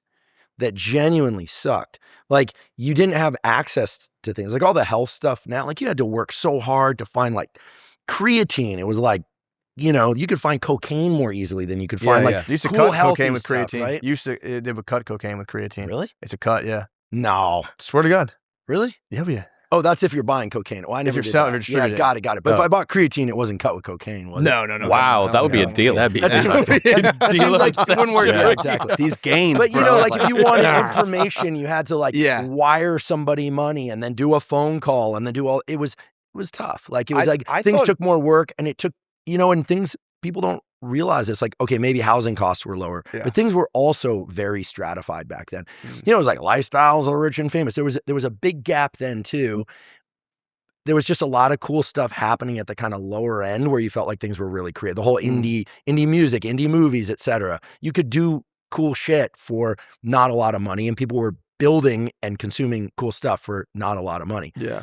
But I don't believe that it was, like it was great for what it was, but like now's now. Like I feel bad for these teens who are like, oh my God, what am I supposed to do? Like ditch my phone 24. They're not going to do that. Some of that goes like entertain, like, because entertainment, what comes out decade to decade, like the 70s was great music and film. The 80s was trash movies, like most like shit movies compared to Ghostbusters. Well, you can find good, but like if you compare decade to decade, 90s much better decade for entertainment. So some of that is like, you can find the thing that you are like, I miss that, right? I miss like the what was being put out. Music and entertainment, I think for the 90s was like pretty incredible. Like great. It was awesome. Yeah, it was a great easy to decade. rewatch, right? Which quality of life isn't in the same way. And then but I mean, you can associate, you can be like the 90s, and what you're really thinking is like, I loved like the music I was listening to, the vibe of the decade, but it doesn't mean that like everything was fucking amazing. Do you think that in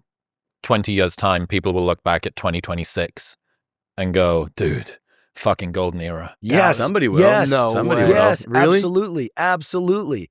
Because it's happened in every generation before. Yeah. I mean, we'll be, hopefully not senile, but we'll be old. You'll be very old. Or dead, yeah. I mean, we're dead. I do miss though, like you'll be a little less old. I know. I know. I'll be in my 70s. Yeah, You'll show be us fucking your fake 80. ID, Segura. Yeah. I will. He's walking around with fake IDs 47. Yeah, I'm 47. I do miss, like, I remember before smartphones when, like, if I had like nothing to do, my brain would just go into like, I would just daydream. And now I'm like, if I stop doing anything, I'm like, pop it right away. I'm like, there's a thing I need to look at. That kind of bothers me a little bit, but easy to numb out and get pulled into drama. Online. That's like the two. I think of it like I literally have to have this visual. I actually drew this picture for myself because that's how I like consolidate things I want to do and not do. Is like, I think I get up in the morning and there's like this narrow path, and on either side it's just like whoosh down to no productivity, nothing useful in life. And one side is drama, other people's drama. Yeah. And the other side is just numbing out. Yeah. And you gotta stay on the path. You got to walk this really narrow path. And then it's interesting because the algorithms are very, very good. And so you go, all right, well, I've been good at it. I'm just like, get on for a second. And it'll be like fight video on X. That's just insane. And then you're like, I don't want to see this. Go, and it'll be like cute video. And it'll find your button. It'll just find it. Yeah. It'll find it. Yeah. It's like a borderline girlfriend, man. She'll figure it out. And next thing you know, it's like 3 hours later and you're like, what happened? It's a cycle. You get on the cycle. Do you notice, by the way, because I think it's especially for like going to hotels, right? We stay in hundreds of hotels. Dude. That it started like a few years ago where I realized one day I was like, oh, I've been in, 200 hotels this year and I never turned on the TV once. Never. And it used to be, right? You'd get into the hotel and boom, like you'd see what's on. All of a sudden I was like, man, like a year went by and I'm like, I've been in so many, and I've never, because you would just pick up your phone and you're just, it's just like an ornament now. Like it just sits there. If I do a hotel, never goes on. If I stay in hotels for a weekend and don't look at porn, I feel like I'm a saint. I leave, I'm like, they should literally just like canonize the one it. that you pay for? Like there's no, like I'm just on your phone. I'm saying because it's like you're just isolated in this bunker. You get off stage, you're like, I'm wired. Yeah, you're like, I need to go to bed. I know exactly how I can fall asleep right now. Yeah. And you go like, no, I'm not gonna. I'll do it like 4% of the time, and I'm just like, man, they're gonna canonize me after. It's impossible. Sounds like you're open about this with your wife. Otherwise, she just knows about it now.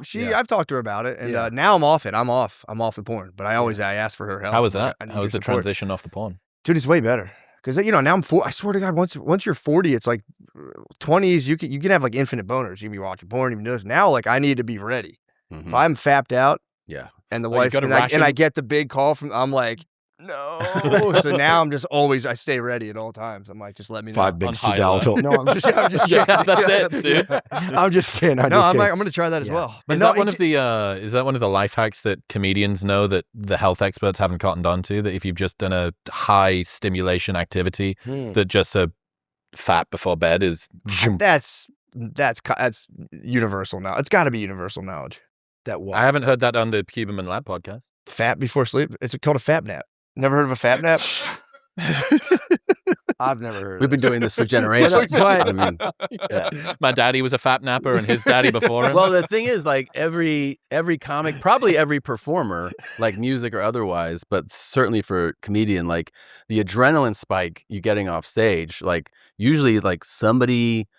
Different people get into something. Like there's the guys that go just drink their faces off or do drugs or like eating or go out all night or jerk off. Like somebody, like you have this rush after, and it's like the night's over. Like you just like go back. No girlfriends or wives on tour. I mean, girlfriend or wife on tour. No, I mean you are really Freudian slipping your way through this podcast. I mean, I have one girlfriend. Well, he was She's addressing awesome, the table. like I said. You know, I'm addressing. Yeah, I'm addressing the audience. Can you but I'm not a live. I'm also not a live show guy. When I finish a podcast, like a solo episode of my podcast, I want to collapse, man. Can you explain what's happening neurologically, biochemically when being on stage, high stimulus, a lot of focus, a lot of adrenaline, positive feedback, and then what is that? What's going on? I mean, in a word, arousal, right? I mean, the catecholamines, for you. dopamine, norepinephrine, and epinephrine. The catecholamines, this little kit of chemicals that are made in our brain and body, right? Different ones, different places, et cetera. We don't have to get into that. But that cocktail is what's released under, you know, high arousal situations. Some are scary situations, some are exciting. But when you're a performer and you get that feedback, then, yeah, you got a lot of dopamine, norepinephrine, and epinephrine. So you're alert, you're focused. So broadly speaking, right, the science crowd is getting a little pissed at me for this, but broadly speaking, the dopamine thing is going to want you having like more of whatever you're experiencing, right? Higher threshold, okay? Epinephrine, which is adrenaline, makes your body alert, and norepinephrine released in the brain, and you know, and this is again generalizations, increases focus for the thing that you're pursuing, right? So you get off stage and those things are cranked to level 11. And I mean, you could do some long exhale breathing, you could do a sauna, but obviously you're out on tour. You want to bring it down a notch, and then you got to get on the bus or the plane the next day and go. And so, yeah, and you know, it can be hard to sleep, man. Look, evolution, you know, hardwired circuits so that the desire to, you know, ride this roller coaster up to this peak and then crash down again, you know, and make sex, you know, ideally with somebody else. You know, but if you, apparently in your case, if you're alone, you know, you're trying to find a way to do that. It's the honorable thing. You are right. So, you know, that brings you into a so-called lower arousal parasympathetic state, right? Yeah. And as dopamine goes up, testosterone goes up in women and men, okay? And then after orgasm, dopamine goes down and a hormone, which is basically a hormone, prolactin goes up, and that sets the refractory period, during which time you need a higher stimulus thing to get you aroused again. Coolidge effect. Yeah, the Coolidge effect. Like in roosters, this whole thing, if you trade out the hens, then they can continue to copulate over and over again. This to some extent is true in humans, but you know, they're also, I sort of joked about the tadalafil, and it was indeed a joke. But there's some interesting things, like if you want to play this game, you can. Although I'm not sure I want to encourage your porn habit. No. I'm not a porn guy. But when you were saying like trying to turn me on, like the refractory period can be shortened. Yeah. Right, by blunting the prolactin response. That can be done with taking something like P5P, which is it's related to vitamin B6, and it blunts prolactin somewhat. You know, there are drugs which I don't recommend people take, but these prescription drugs like cabergoline and things like that, which inhibit prolactin. And you know, there are communities like in the gay community, like there's a big use of some of these drugs to have sort of kind of marathon sex type thing. They'll use stimulants like meth, right? I have a friend who's a former meth addict. He happens to be gay, and I was like, well, I don't understand. I've never done meth, but I'm like, what's the deal with meth? And he's like, oh, the idea is, you know, marathon sex, right? And then when people get sober from meth, hopefully, they lose their sex drive for a long, long time. These systems need to be recalibrated. We're talking about extremes with drugs, right? One reason why I'm not one of these like all porn is bad, but one reason why I personally am just not a fan of porn is I think you can dial in pretty much a higher and higher threshold thing without really having to do the work of going out and finding a relationship. And I think a lot of younger guys who aren't married, who don't have a relationship, they don't know how to use it kind of judiciously, right? You got to titrate the and dose. There's no, and it never says no to them either. So a lot of issues with porn in the younger crowd. So I mean, that's like, for as comedians, I feel like your 20s into your 30s is probably the the time of the most consumption. And it is like you're alone of porn. Like you're alone. You're a loser. You're a loser. You're also in a strange place. Like you know what I mean? You have this like, this isn't my environment, right? And then you throw in the performing and getting bumped up from that and just being like looking for no one wanting to fuck you. No. Yeah. No, we're comedians.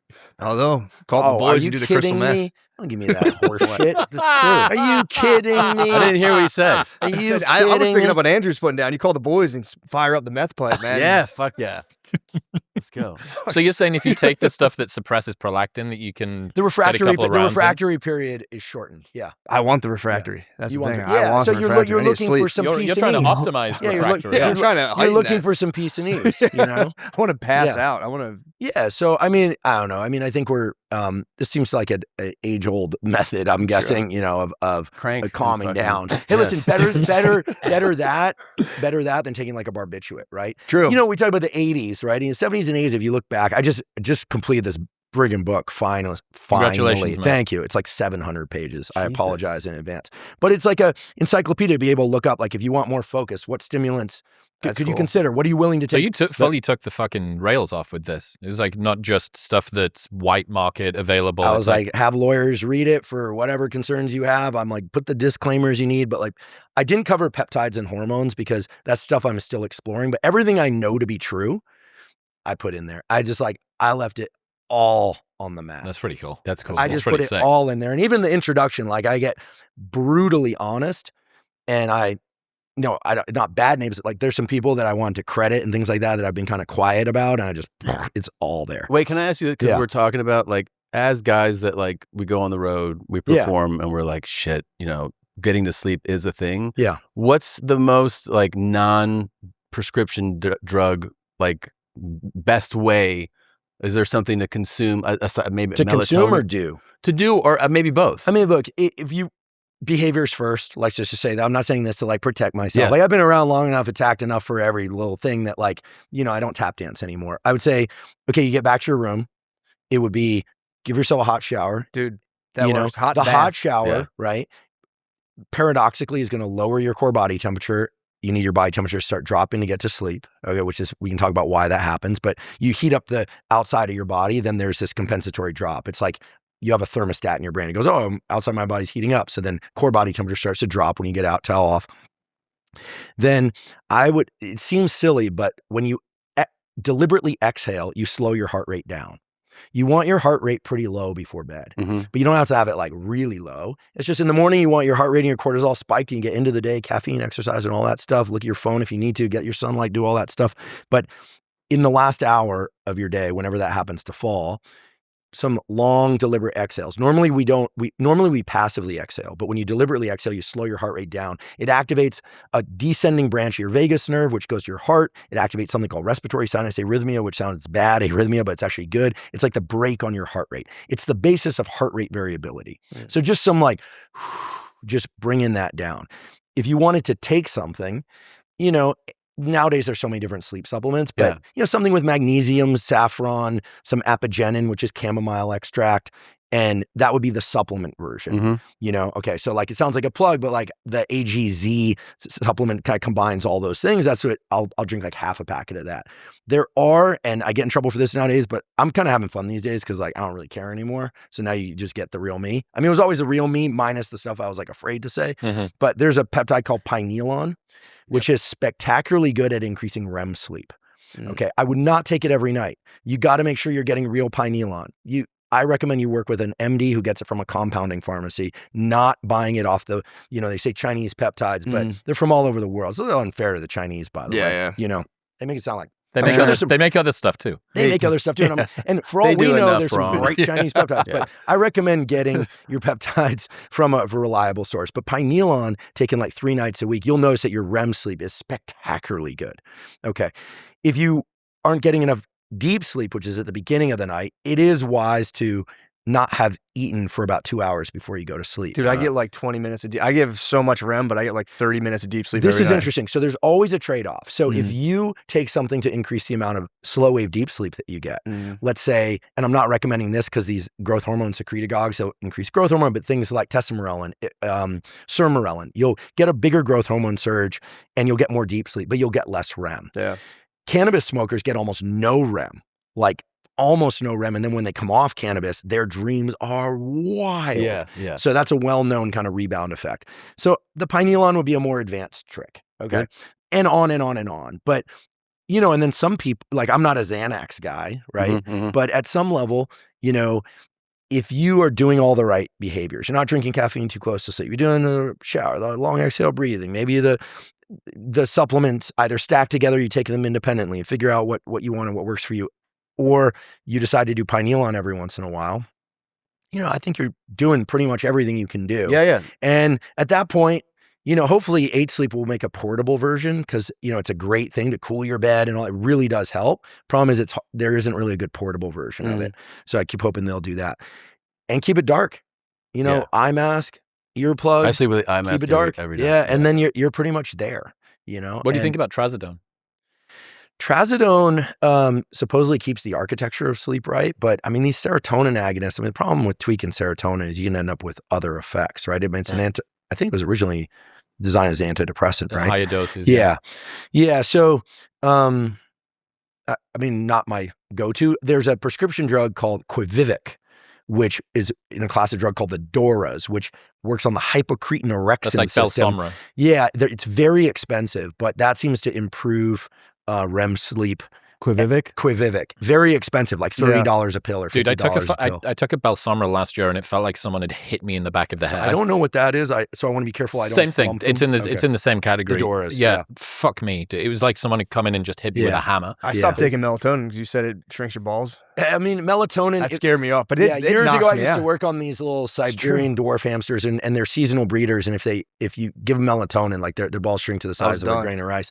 Damn.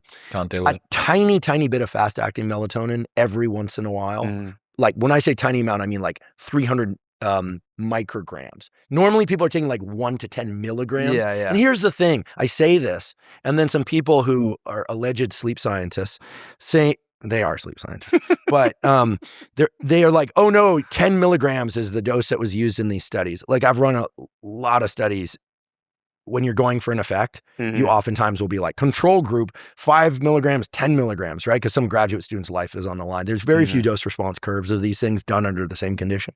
So tiny amount of melatonin if you're gonna do that. Gotcha. So it's not, and that's not a problem for occasional use, but a lot of people are giving too much of it to their kids. Yeah, and then when kids are in melatonin helps keep puberty at bay. And then there's a switch in the patterns of melatonin secretion that it's not the only thing, but it correlates with puberty. So by the way, your kids probably are gonna start having hormones, in which case you're effed because your kids are already like in your face. Wild. Yeah, dude. they're wild. How so? I mean, they're amazing kids, but they have just, you know, my oldest is like very competitive. How old?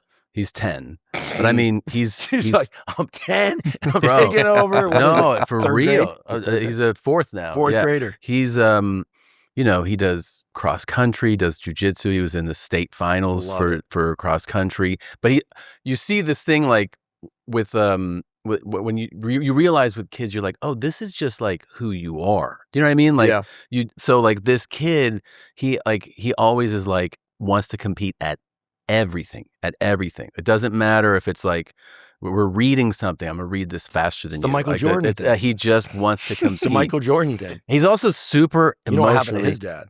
Yeah, Yeah. I know. I Yeah. hope it doesn't happen to me. Yeah. Jesus Christ. What? But Be careful. the little guy is like has a comedian's personality, 100%. He's a complainer. Like comedians complain. things aggravate. You hang around comics, they're not indifferent to things. They have so he's always just like, what's this fucking table doing here, man? And you're like, what? He's like, it takes up the whole room. I keep running into it. Like, get some smaller shit, you know? And like, I'm like, He says that? Yeah, and he curses like that. I'm like, yo, like, you can't be talking. He's like, you fucking say shit all the time. Like, I'm like, okay, like he's fired up, and then they're boys, and so they just like they love to break shit, you know, like everything nice that I just have. I just go, I'm just going to take this somewhere else. Take this to the office, because they just break things, you know, and they're just fired up to do that. And so, yeah, no, we're still right before puberty. You know that like the 10-year-old is close, like he's getting on the line. They did. The funny thing is, I like, you know, obviously like you tease your kids. So like when I have people over for dinner, because I know it bothers them, I'll be like, do you have a girlfriend?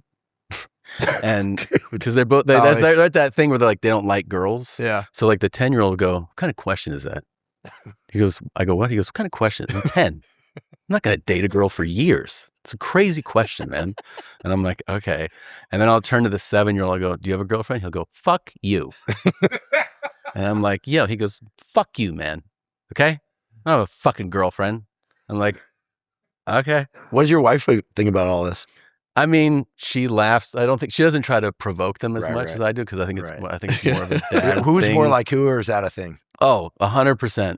I mean, the 10-year-old is her twin. Okay. And the 7-year-old is like my duplicate. I mean, he's just exactly the same. Wild. We react to this, like we'll be watching something and like, you know, like a van will like hit a guy on the side of the road, and you know, like in a movie or something, and the 7-year-old will be like, and then she'll be like, he's you know, he's you. And I'm like, yeah. I'm like, Jesus Christ, that's what I was laughing at. Yeah, it's crazy. They're exactly like them. Do you find it easier to discipline the one that's more like you? Like, easy to understand, or is it throwing your sort of patterns back at yourself? Do you get more triggered by the one that's more like you? Oh, 100%. And also, like, because if I start getting loud, he was like, we were throwing the ball and he threw the ball poorly, you know, like to me. I go, dude, throw it to me. He goes, you got knees, bend down, pick it up, okay? And I'm like, Jesus Christ. And I'm like, yeah, I can, you know, like, but the 10-year-old. And he's been like this since he was like 5, which is so spooky to me, that like if he does something like, you know, he knocked paint over and I go, come the fuck on, man. Like, what are you doing? He'll be like, I'm a kid and you can just speak to me. And I'm like, they're becoming self-aware. No. And then you're like, I'm a piece of shit. Like immediately you're like, I cannot believe, because he's right. He's outfoxed you. Yeah. Oh, 100%. Do they have smartphones? No. No, they don't have phones. That's good. They don't have phones. Yeah. And we're not planning on doing that anytime for a soon. while. Yeah. No. Personality differences are crazy. It's crazy. You have one kid and you're like, you go, that's all kids. 3 and 6. 3 and 6. Yeah, and you're like, all right, this is where our kids will be like. You have another one, you're like, what the fuck? What happened to you? What is this? And it's just completely. It's funny. Mine are the opposite. My oldest is like me. They share characteristics, but my oldest is like pretty introverted and like low key, and the other one's just like her mom. Where she'll like we had a little like, it was like they called it a daddy-daughter dinner. We go out and they played music, and I'm like, all right, you know, this is my moment. I dance with my kids, and my youngest was like, bro, I'm dancing with my friends. Get away from me. And she just all night. She's 3 years old, danced with her friends. They just like life of the party. My oldest was kind of like, I'm gonna chill out. This is a little much for me. It was really funny. But yeah, they're polar opposite. It's so weird. Do you watch your swearing around them like Tom watches his swearing? They'll get on me for it. They'll go like, that's a bad word, Dad. And then now the youngest one will throw them back at me a little bit. Yeah, don't let them hang out with Tom's kids. Yeah. No, sounds like they'll pick up some choice language. My kids won't say hate. If we say hate, they're like, that's cool. A bad word. And I'm like, where did you get this from?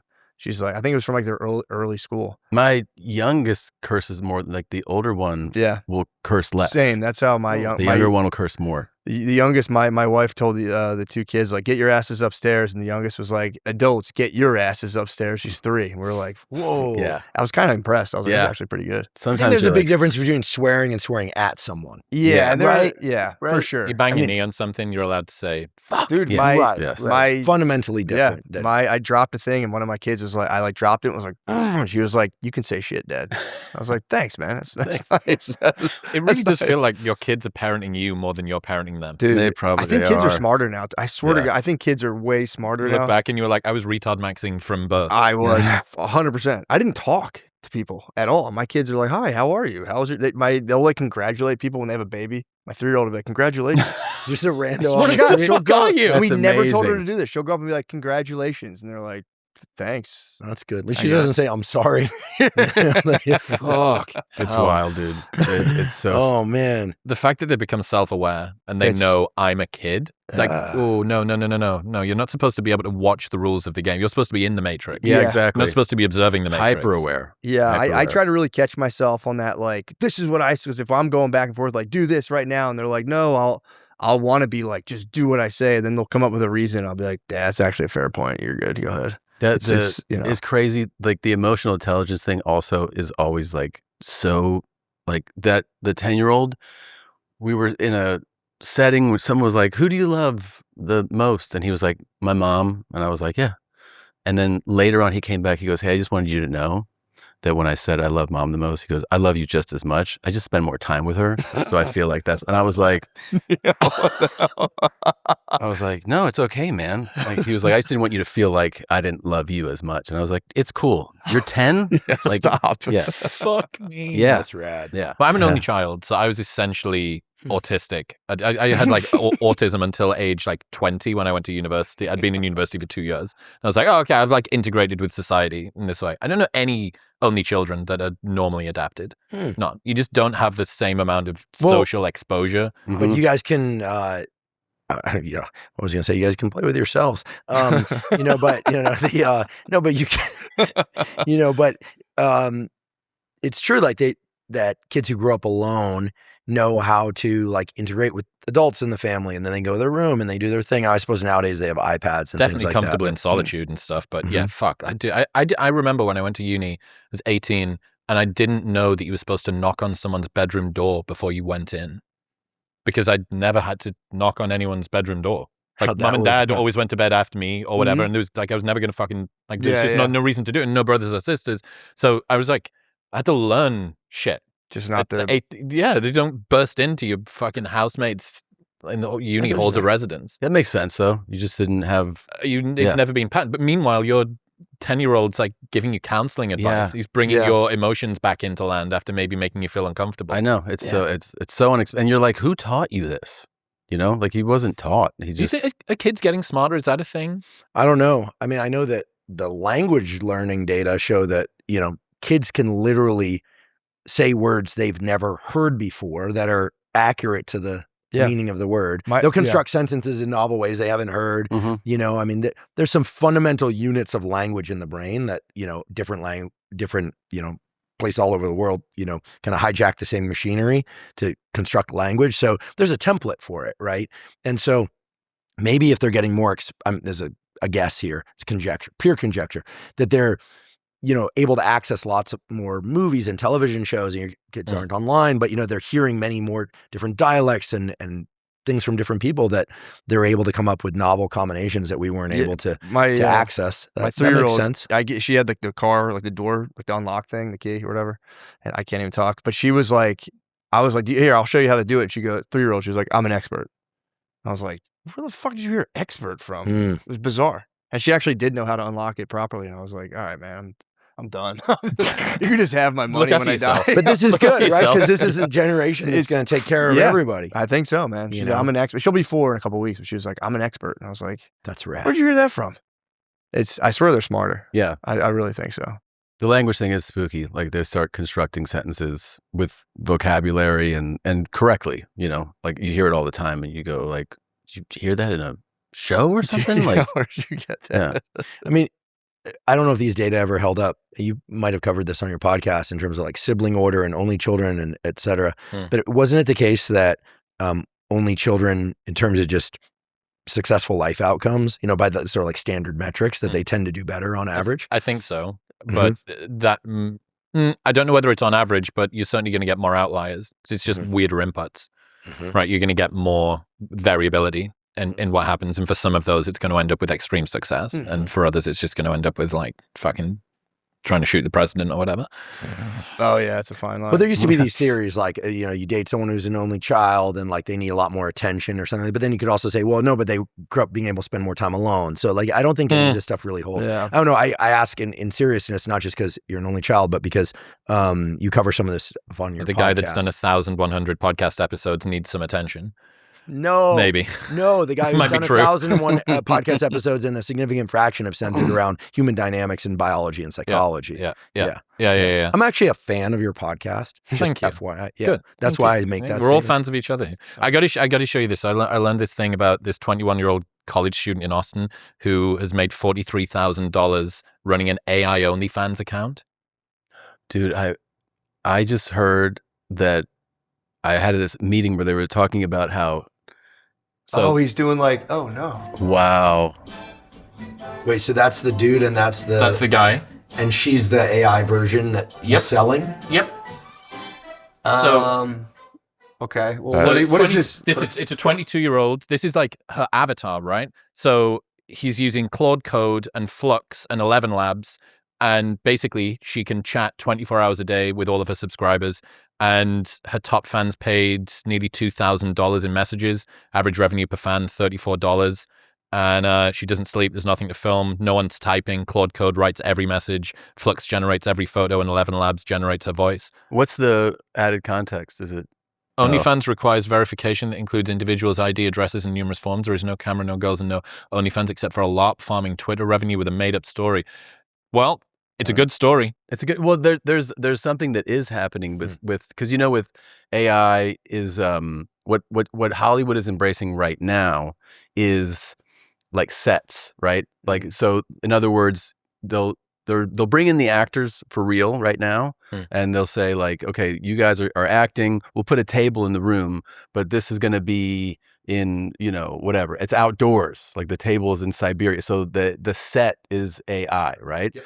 But what some apparently OnlyFans performers have been approached is for a payout where they already have a following.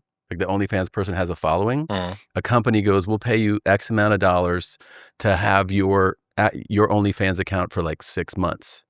And then what they're doing is putting the OnlyFans person into an AI situation, having them do wilder things than they actually do, generating a whole crazy amount of revenue.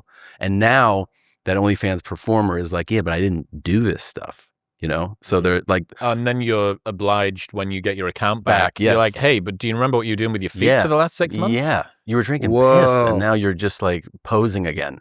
Yeah. Whoa. So they're exploiting the hell out of them with AI. I mean, that's a level of self-exploitation to actual exploitation. Yeah, exactly. Yeah. Right? Wow. Yeah. That's crazy.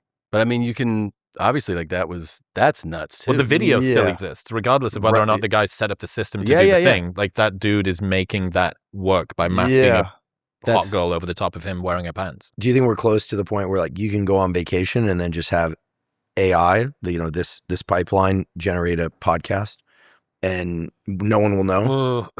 So, like Notebook LM kind of does this already. I've had a couple of conversations with different platforms that are thinking about doing it too. That makes me a bit uncomfortable. But the fucking thing that I'm going through at the moment, which is wild, is 11 Labs, their go-to British voice. So 11 Labs is like the big AI text-to-speech company. Matthew McConaughey is an investor in it. It's made tons of money. It's absolutely fucking ripped. Their go-to AI British voice is me.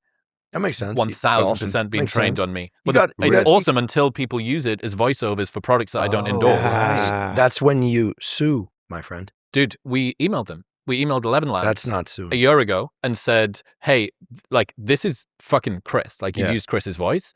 And they said, oh, we've done a Rochman-Heisman test, and it's come back at 0.3 similarity, and it needs to be above 0.65 in order to... I'm like, dude, so it doesn't this matter. was 11 Jerry, Labs. 11 Labs poached you, or these other people poached you? No, 11 Labs used their Archer. They must have trained this voice on me. You. Yeah. Like, pull up that essay, the video essay, the M1 for... I got someone I'm going to connect you to. I got a friend who's like perhaps the world's best scientist on the neuroscience of speech and language. And is he going to be able to say, yeah, that's fucking Chris's voice, give him some money? Yeah, because That'd be I don't nice. know what criteria Do you they're using. own your own I don't know what fucking voice? criteria they're using. Yes, you do. Your name, face, and likeness, and that's your likeness. I don't know what criteria they're using, but there's a way where you look at the envelope of the frequency, and you could. There's the reason it sounds like you is because they're capturing some overall essence. Now, it's true with certain music, like certain songs, right? If you change a couple of chords, then you escape the copyright. So that's essentially what they're doing, right? But yeah, there's ways, I mean, there's ways to address this with them where I'm not saying get legally aggressive. It costs you a lot of money. It costs a lot of time, but you own your voice. Just like I can't take a picture of you and just like tweak something just a little bit and then make a video and have you sell something. You know, I tried that. I got caught. The OnlyFans. Yeah, but you do have a velvet voice, you know? Look at this video essay. It's been over 12 years since the disappearance of flight MH370. Play this. 3 massive searches, more than $200 million spent, and on March 8th, 2026, Ocean Infinity officially called off their last search. Their CEO, Oliver Plunkett, essentially admitted what no one in the official investigation wanted to say. Maybe the plane simply isn't where we've been looking. But one man wasn't surprised. What? Yeah, this is you. It's me. Is this not supposed to be you? No, it's not me. This is Archer from 11 Labs. People think this is you. Okay, people think that this is my secret second channel where I do video essays. Oh no. Yeah, but if it was, you would be saying this right now. It's not my secret second aviation files. Like, this video's good. I watched it. I really enjoyed it. That's fucked up. What? And there's people doing like Shilajit company ads. Yeah. The fucking weird Raises one. FSH just a little bit, but it does. You should be doing more voiceover work though. Anyway. Your voiceover is great. Thank you. Yeah. It's a shame. You could be Planet Earth for sure. Infinitely scalable with that. I want to hear you on The Simpsons. Dude, it's very well. That one's strange, but then there's another one. What people are using it for is ads. So they're putting my voice as the voiceover for ads. And originally it was just like VO with subtitles. At this, if it's getting into ads, it is worth doing some like at least legal kind of experimentation here. Years ago, there was this Jazzerciser ad.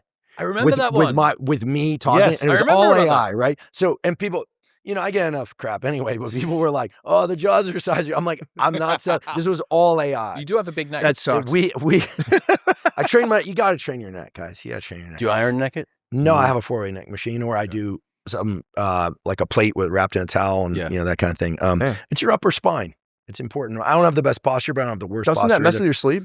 No, Alex Jones said you make DMT. Alex Jones said you make DMT. Stabilizes the whole shoulder girdle. A lot of guys have shoulder issues. What do you mean you don't want a thick neck? You don't want a You have like a fucking like carpenter's thumb for a neck.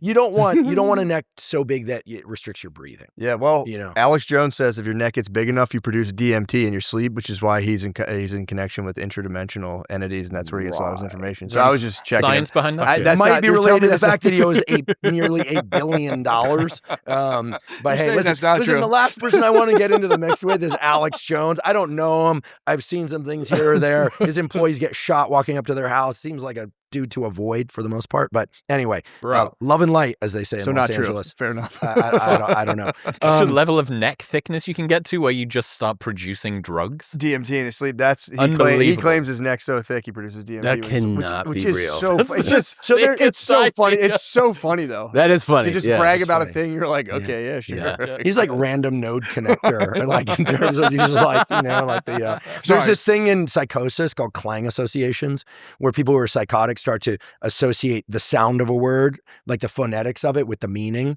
So they'll be like, I was out for a walk, we should talk, you know, and then they kind of go down these, you know, the brain is broken in some sense, right? Yeah. And so they're following these nodes that are not of reality at some level, or they're pseudo-random or hyper-random. And so Clang associations often show up in like the health and wellness thing, where these are hard to think about, where someone will say, yeah, you know, or people do it visually. They'll be like, oh yeah, you know, walnuts are really high in this particular fatty acid. It's good for your brain. And it looks like a brain. Yeah. And that's why it's good for your brain. And you go, that's a visual clang association. Oh, right. That's psychotic. It's like numerology. Now, but it's for true health that and the fitness. fatty acid in walnuts it might have some brain benefits. But it's not like this. But it's not because it's not in the shape of a brain because of that. So humans love to do these things. There's something called pareidolia, which is like people look at clouds and be like, oh my God, it looks like a puppy dog or something. But some people take that into the world. Right? They can be great artists, but they also can be effing crazy. How do they take that into the world? Well, some people will take that into the world and they'll see something and they'll go, oh, that window is like a matrix that matches something I saw before. And there's like this is like a portal to that other thing. And you can't really argue with their logic because they can usually do the simple math of it, but it doesn't square with like a functional life. And if you go down and if you hop on their thing, like you're effed, like you're not getting anything done that day. Right. Even in psychedelic journeys, like this is what's interesting, I think, about some of the real psychedelics like psilocybin and LSD. There is this weird thing about them, which is it's not really psychosis. There seems to be some real structure about the unconscious mind revealed in those under those drugs. And that's why people always use the guy who developed polymerase chain reaction, which you can use to amplify DNA, which is used for everything from forensics to genealogy to all sorts of things, evaluating embryos, seeing if kids are going to be healthy, all that stuff. That supposedly that guy came to the logic of that on an LSD trip. Now, he also did a lot of really hardcore science. He knew his math, like he understood. But there does seem to be some like real core structure of the way that the world is built and the way that the mind is built that can be revealed, with proper support in psychedelics. But people are just walking around like making these, clang associations. You find them you hear a lot of this in LA, like within the health and wellness thing, and people will be like, they sort of associate the shape of things with how good they are for you, or they'll some verbal, like a little like pun they'll think is real. It's a bunch of horse shit. It's like it's not quite psychosis, but it's kind of like veering there. Have you experimented with? And so Alex Jones, I'm not calling him psychotic. I know what you mean. But it's like, let's take two things: DMT and neck size, and you go like it sounds so awesome. Listen, I would be the first person open to it. I would be totally open to it if there was any kind of like high circuit. all the time. We've dissected a lot of human bodies over the years, like the medical and science community. Like, so if there's a basis for it, like I would be totally interested. I think the chakras are really interesting as like convergent centers for for nerves and vessels that might have some real basis. So I don't think it's totally cuckoo, but he seems to be really good at like merging themes to create interesting stories. And here we are talking about it. Have you ever seen the website for spurious correlations? No, but this is what this sounds fucking like. Unbelievable. So this is basically mapping two things onto a graph that seems like they're correlated, but can't be. It's like, I swear the number of films that Nicolas Cage was in and the number of people that die by eating cheese per year is the same. Okay. Right. That's Look at awesome. this. Annual U.S. household spending on alcoholic beverages correlates with the number of septic tank services and sewer pipe cleaners in New Hampshire. Love this. Yeah, exactly. awesome. Go down. Yeah. The popularity of the Call Me Maybe meme and the kerosene use in Panama. Like almost 1-to-1. Whoa. Right. Like Google searches for that is sus and a stock price for this fucking random company. Love it. But the question is, were these pulled together at random, or did they they search for common curve? This guy, this Tyler Vigen guy, like he literally tries to find things that are just correlated. And this website is filled. There's thousands of them. Like how nerdy Tom Scott's YouTube titles are and the number of movies that Mila Kunis appeared in. Damn. Like it's fucking Chipotle Mexican grills. This is So good. It's so good. Ticket sales for the Houston If you Astros showed games. this to somebody that was psychotic, they would be fucking flipping out. They'd be Well, like, this is all the sort of stuff that conspiracy theories. Google searches for why do I have green poop and solar power generated in Bulgaria. motor vehicle theft. Johnny in Depp. Maine. Yeah, number of movies Johnny Depp appeared I in. heard And there's season another wins. All right. Pirates of the Caribbean coming out, or Caribbean. With Johnny Depp? I believe so. Nice. Wow. I might have heard that from a very reputable source. Yeah. That's awesome. Was it Johnny? No. Are you friends with Johnny? No, never met him. It's going to be a fat check for Johnny, dude. I think his comeback, people are eagerly awaiting Wild. his Yeah. comeback. Yeah. I mean, What do you reckon he got paid? I think he has for the movie? for the new Pirates. Yeah. It's going to be a sizable guarantee, and he's going to have a massive piece of the back end because it's not makeable.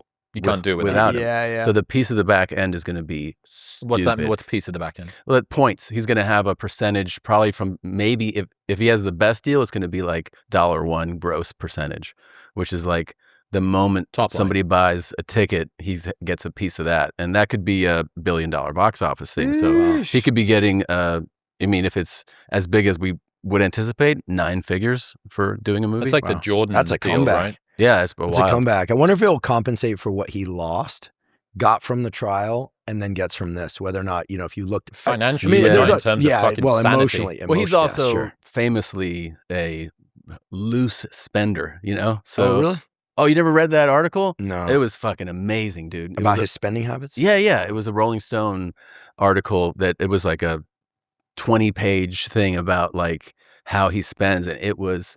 I mean, it's just like fascinating because he was spent like he's obviously can at the time generate crazy income, but he would spend wild. So like if he liked a car, he would be like, I like this car and I have 8 houses, so I want one of each of these cars at the 8 houses. He was spending like 30 or 40 grand a month on wine, like every month. It was just multiples of everything. And I think I heard about the wine in the trial. Yeah, they called it a mega pint. Yeah, and then like. I don't know, there was a thing with the business manager. He was like, they're like, you're behind on taxes and payments to us, but then he would like do a movie, so then revenue would come in, and then but it was like Floyd Mayweather. It was massive spending. It was the money. That's crazy. It was a crazy Almost article. all of Depp's reported $650 million fortune is gone, according to Rolling Mike Stone. Tyson levels of accrual and loss. That's fucking serious. There is something nice about that of just getting to spend all $650 million. Well, what's interesting is hang on. Depp reportedly spent $75 million on more than a dozen residences, $3 million to shoot the ashes of his friend Hunter S. Thompson into the air from a cannon. That's pretty gangster. And $7,000 to buy his daughter a couch from the set of Keeping Up with the Kardashians. Okay, that's I don't know. That's fucking insane. Yeah, that's Holy pretty wild, shit. man. I love it. I mean, it's I love it. It's a fun. He's read living too. life. Yeah. Also, he's been famous since such a young age. Yeah. It's amazing. He's as sane as he is, And I don't know him, and I'm assuming he's sane. But earlier we were talking about, sort of like how different it is now. Like, can you imagine growing up where you see yourself on a screen and on the internet? Like, I didn't see myself on a screen until I was like 45 years old. Your brain's mostly developed, right? For better or worse. But like as a kid, like, and then you're making money for it, and then you're just out there. It's wild. And he was like that as like 19. Totally. Yeah, they claim that's kind of what killed Elvis. He was like one of the first people ever to have his image projected pretty much all across the world on like television. What's got to be a mind? Elvis, they claim that like he was one of the first people to have like a massively popular visual, like a doppelganger basically, and you have to like watch yourself and millions of people are watching you. They said that kind of just like deranging. Yeah. When I saw that movie, I forget what the movie was called, about his manager and that whole thing. I swear, if there wasn't a better case for circadian health than that film, because it's like the darkness of the hotel and he's in there all day and like he went wacko. If you want to make someone, there's this thing called ICU psychosis where people come into the intensive care unit and they're being woken up in the middle of the night and they've got lights on, there's like hospital life, right? And they start to become genuinely psychotic. They go home, the psychosis lifts. This is a well-known phenomenon because their circadian rhythm is so out of whack. Yeah. You have enough fractured sleep like that for enough time, like you will lose your mind. What's the longest someone's ever stayed awake? Do you know? Oh, I forget. Someone like some radio DJ did this in the 70s or something as like a fundraiser. Of course, radio and it was DJ. like, and when we looked this up, but I think 6 days or 7 days. I mean, eventually you die, right? Yeah. Because there's so much inflammation. Now we know it would be kind of catastrophic levels of inflammation. I mean, during sleep, the whole reset of the body is like tamping down inflammation, coordinating the different organs of your body, like getting them back in check. Like, oh, like your liver and your stomach, they're working on different time scales, but they need to be like kind of nudged into place like an orchestra. I don't know. So yeah, things really fall apart here. Randy Gardner, here we go. 11 days and 25. Wow. The record is set by Randy Gardner, a 17-year-old high school student in California, as part of a science fair experiment Researchers monitored him throughout, and it was 11 days, 25 minutes, which is 264 hours. Interestingly, after finally sleeping, he recovered surprisingly well with no obvious long-term damage reported at the time. Well, he was young. It definitely helps when you're young. Yeah. What's the longest that you guys have ever stayed awake? I mean, several days. Really? Yeah, several days. Yeah, I can't. Any stimulants besides caffeine? No. Okay. This is a safe space. Yeah, no. Was it at a meth party? No, there was also travel involved. Yeah. You know, and stayed up and no naps, you feel real pushing through. That's crazy. Yeah, I've pushed through a few times. I had this thing in college where I just started being like, one day a week, I'll just stay up all night and work at night. I was going to deliver like insomnia cookies. I'll stay up 24 hours, go to school, then work the other 12. If I stay up all night, one night a week, I'll be fine. It just shattered me in like a week and a half. And I was like, all right, I can't even do this. 3 hours. Stupid idea. Yeah, it's brutal. It really, these days, I'm so much more sensitive to it, though. Yeah, as you get older, you need the Yeah. regularity. You also get the experience of how much better it feels when you actually Oh get my to God. sleep. Yeah. You're so Why much is more it that effective. you're less tolerant to fucking with your sleep when you're 45 than when you were 25? Just global levels of inflammation as you get older, just inflammation increases. Yeah. You know, sort of the amplitude of inflammation on the circadian cycle. Like if it looks like this when you're, young, it starts to look like this. And then you sleep deprivation. I'm making this, but like as a sort of like top contour plot, you'd be like, it's really amplified. And then you're like inflammation, kind of like cortisol, right? You meant to have this big cortisol peak in the morning and that subsides. That's super healthy. That's the healthy pattern. But if you start staying awake, it starts getting jagged line, and well, how long have you stayed awake? Day and a half probably is the most. Yeah. I've struggled to sleep on planes, and when I was always like go to Bali and stuff like that, be like overnight, and then you arrive there and you're all excited. You're like, it's the middle of the afternoon. Fuck it, I'm going to start drinking. I'll go out and party with meet friends, do stuff. Probably about a day and a half, I guess. Yeah, but same. like, Maybe two. Yeah. There's no way I've night. done 48 hours. There's no way. Yeah, I can do one night. Because you wouldn't ever do 48 unless you change time zones a lot. Right. You would only ever do 36, Yeah. right? Keeping Or busy whatever the helps. fucking next one is. Doing it on a plane is tough. I mean, like when you talk to the guys that do buds and stuff, they will tell you like they get the opportunity at one point to take like a 30-minute nap, and some of them just opt out because it's harder than if you just keep moving. I don't know if that's true. Have you seen Backyard Ultras? Have you seen this? Oh yeah. So Last this is man standing. Last man standing races. So yes. Nick Baer does Nick one. Baer does, at BPN here. There's that and- guy Chad, former SEAL guy, long red beard, Chad Wright. Did he win? I think he does these last man standing Okay. things. Have you seen these? No, Do you know what- this what is? are Okay, they? so it's, Fucking you have nuts. to do, Yeah, he's a legit badass. That guy he'll run your ass to death, you do basically. 4.1 miles. Every hour you have to complete, I think it's 4 miles. And there's a loop. And by the time that the bell rings for the beginning of the next hour, you have to have completed the loop. And if not, you're out. And they just go until everyone quits, right? So just how far, there it is, 4.17 miles or 6.7K. Until you drop. What's the winner? How many does the winner do? Dude, the guy As many just as they- did that bear one. It was like 2 days. Yeah. Oh, He was come running on, for man. 2 days. Stop. It was, That's wasn't it crazy, like dude. 100 and some, like some crazy amount of mile, like I think it was 200 miles. 200 miles? Yeah, more than 200. But these guys just fucking, they just keep going, and then they're grabbing short bits of sleep. And And obviously, it's a trade-off, the right? Because if thing you is, run yeah. faster, you get more Run. tired. Yeah, you yeah. get You have more a break. rest. You have like a, So you can take a little nap. you get, if you completed it in, let's say 30 minutes, you have 30 minutes to spend how you want, right? But So then you you've can- just done 4 miles in 30 minutes, which Yeah. is more tiring than 4 miles in 45 Yeah. minutes. Yes. I think most people, it seems like, do like 45 minutes-ish of movement and then 15 minutes of recovery and then go again. Like, it seems like the recent Backyard Ultra, Phil Gore ran 114 laps of the Backyard Ultra format, 475 miles over nearly 5 straight days. Dude. And he went to 496. He nearly did 500 miles. That's crazy. I don't. Yeah, that's some Forrest Gump shit right Yeah, That is I would do fucking one insane. and then eat and then stop. I know. That's a good workout. Yeah, that'd be nice. Yeah. That's I've crazy. never run a marathon. I'm sort of tempted, but not really. Are you? You think? Yeah, You're not built for a marathon, dude. I ran cross country in high school. I was a lot lighter. Yeah, you were lighter. half the size. I was probably 100 pounds lighter. No. I was about 75 pounds lighter. Yeah. I'm like Do you 225. do any running? You do some running now. Yeah, thanks. How old are No, you? yeah, fucking A. We already did this. You're saying I'm going to do a On marathon. Sunday, I do a long, slow run. Which is real how far? Like in I'll maybe do like 6 miles. So Okay. So I mean, I used to do more. I used to go further, like 8 or 10 when I was lighter, right? Yeah. I'll do a long run. Then midweek, I do a 30-minute run at a faster clip. And then one day a week, I either get on the Aerodyne bike and, do some sprint intervals, or I'll do some running sprint intervals.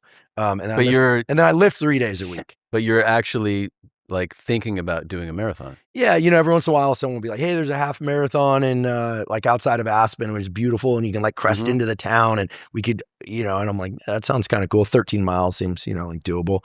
Like Mark Bell, he's a big dude. Yeah. I mean, Mark Bell's denser than dark matter. Yeah. I'm not talking about your brain, Mark. He's a smart guy. But he has like the highest muscle density ever. It's insane crazy. when he moves. It's like everything twitches. It's like one of those Belgian blue balls.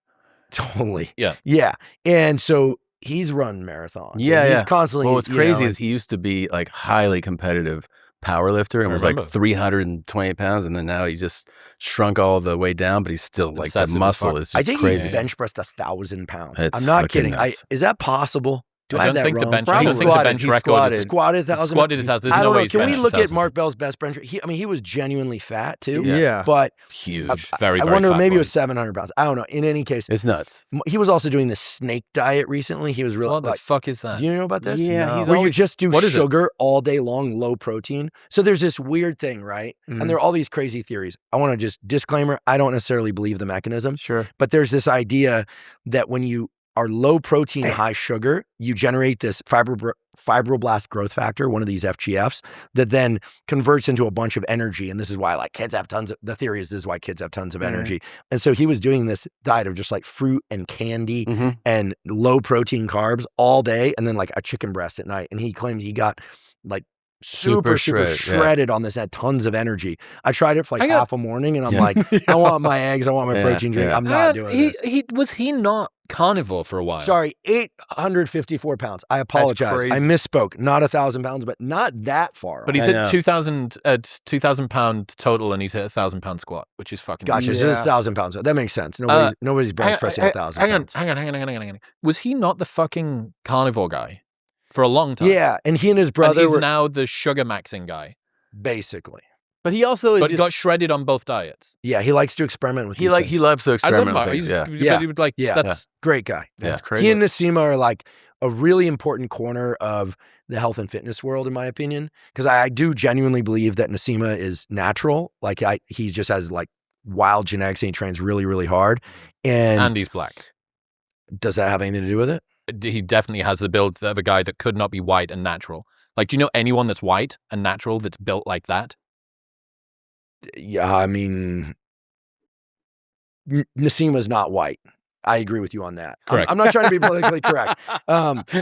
I don't know. It hadn't occurred to me that it was related to. I think that's an enhancer when you get to that level of performance. All right, we have to get Nasima on here. I'm not trying to dance He's a around. fucking I legend. don't know, but he's fucking amazing. But dude. Mark is always doing these experiments. Like he's into like the David Weck rope flow, and he like takes it to the extreme. He does it like every day. He talks about it nonstop. Then he does the snake diet, which is the sugar thing. Then he's doing competitive kettlebell swinging. I love it because he's willing to do this stuff, and he's checked off the boxes of like he's really good at the stuff that he puts his mind to. Big neck as well. I bet he's got loads of He's DMT. crazy, and he's also not selling you a damn thing. Yeah, you know. And so he's just like, we need guys like him. And he's very open about his steroid use. He has been for a long time. Hang on, I thought you said he was natural. Oh no, Nasima. Right. Mark Bell is definitely. Martin Bell hasn't been natural since it was whatever. Fourth grade. What's the truth about the marshmallow test? Because I keep on seeing this being debunked and rebunked, and then you tweeted about it. Yeah, so this was done at Stanford, right? Everyone's heard about it. You put kids in front of a marshmallow. If they can wait, they get a second marshmallow. The kids that could wait, the original data said that it correlated with better life outcomes, better SAT scores, better schools, better income. That. Kids who couldn't wait, more incarcerations. Impulsive, okay, so that was the idea. Yeah. Those data propagated widely, and those conclusions propagated widely. Not the data. The conclusions propagated widely. Then there was the criticism. Who did the original study? Was it Roy? So it was at Bing. I think it was at Bing Nursery School in at Stanford or somewhere in Escondido Village. Same place that the drawing, incentive, extrinsic motivation stuff was done. In any case, then there was the critique of that, which said, well, whether or not these kids weighted or not depended on how much they trusted the experimenter, which is also true. If the experimenter was someone that they knew and trusted, then they went, well, they probably will bring the second marshmallow. Yeah. Okay, here's what so I just had a guest on my podcast, which is a guy from Ohio State. He studies self-control and motivation, and he knows this literature better than anybody. And he studies it in his own lab. Dr. Kentaro Fujita, he told me is the correct pronunciation. Excuse me, Japanese listeners. So turns out the way the experiment was done is every kid got a marshmallow in front of them. A timer was set for 15 minutes. Every kid ate the marshmallow. Nobody talks about this. No kid waited for the second marshmallow, but they were able to see how long they were able to wait before they got the second marshmallow. So some kids were like, and the videos are really cute because sometimes the kids would they have these tags where they're like looking at her, they'd be like, and they're like trying, and they're like thinking about it. But every kid ate, no kid made it 15 minutes, which is interesting. We never hear that. If you look at the data that way, it turns out that even if you factor in the critique and you look at the repetition of that study, it turns out that this self-control, delayed gratification thing does seem to hold up over time. You can build it out. You can develop. How old were these kids? Do you remember? I forget. Maybe were they like 5, 6? I don't know. We look at. But how good are your kids at fucking not eating a marshmallow that's in front of them for 15 minutes? One could definitely do it. The competitive one? 100%. Yeah. 100%. Right. He has incredible self-discipline and restraint. You tell him some other kid weighed 2 days, he's waiting 3. Oh, dude, yeah, for real. And the other one would be like, just immediately. Right. Yeah. He'd be like, it's just gone. I don't know where it went. I did it with my oldest kid. I actually did the marshmallow experiment. You're kidding. But I was like, don't eat that. Because I was like, if you eat that, you're fucked. Just please don't eat that marshmallow. She was like, all right. You scared the shit out of her. Disappoint me. Yeah. You have no the idea rest of your life hinges on how long it takes you to eat this marshmallow. You have no idea what's at stake. I mean, I feel like now more than ever, child or adult, so much of life is basically what you decide not to do. Like, just don't stay on social media too long. Like, go there and use it, but don't stay on there too long. Don't watch too much porn in your case. I mean, it's a common problem. I feel like you got it in a good place. I did. I swear to God, finally, after years. It was a problem? Yeah, it was just, for me, it was like, it was never like a massive problem, but it just, there's an intuitive feeling afterwards where I'd just be like, it's not what I want to be doing. And then it's like, just come on, man, you can do this. And then finally I'm like, all right, I don't want this anymore. It just feels bad. It's like the people making them, there's no way you're telling me the majority or even close to the majority of the women making porn are having a nice life. You're I think you're feeding off a really sinister thing. And it's so for you, it was guilt and shame around how other people are exploited for your pleasure ultimately. And squishy 40-year-old boners after the fact. Yeah, that it all congealed, and I was like, "There we go." That clarity. But yes, that was. You want to hear part something really embarrassing? You want to hear something? You want to hear something really embarrassing? Yeah. So I'm not an actor. I've never been in any kind of thing like that. I tried to play when I was a kid. I ended up doing crew, doing the curtain and stuff like that. But recently, someone wrote to me and they were like, "Hey, you're in episode 1 and 2 of season 2 of Beef." And we signed the release form for that. Yeah, so you're in it too? No, because we fucking signed the release form for this, right? Wow. But so I go to it. I'm like, okay, cool, and they give me the timestamp, and I go to it. I thought I got punked because in both cases, it's a dude jerking off to porn, then cleaning up his computer and his hands, and then he goes out for a run listening to my podcast. Oh, nice. So this is about dopamine. So this is how this guy gets over the guilt of masturbation, listening to my voice. So I was like, I was all excited. I was going to send it to my mom. I was going to send it to my sister. And I see this thing and I was like, all right. And then I asked my team, I'm like, did we approve this? And they're like, yeah, we approved it. I'm like, yeah, you approved it. Yeah. But anyway, it was interesting. One of the clips is from our episode. Awesome. So Rob, I think your manager Rob and us were like, yeah, sure, we'll sign it off. And you didn't know about it. Nice. And this is why you have male friends. Exactly. Way to go.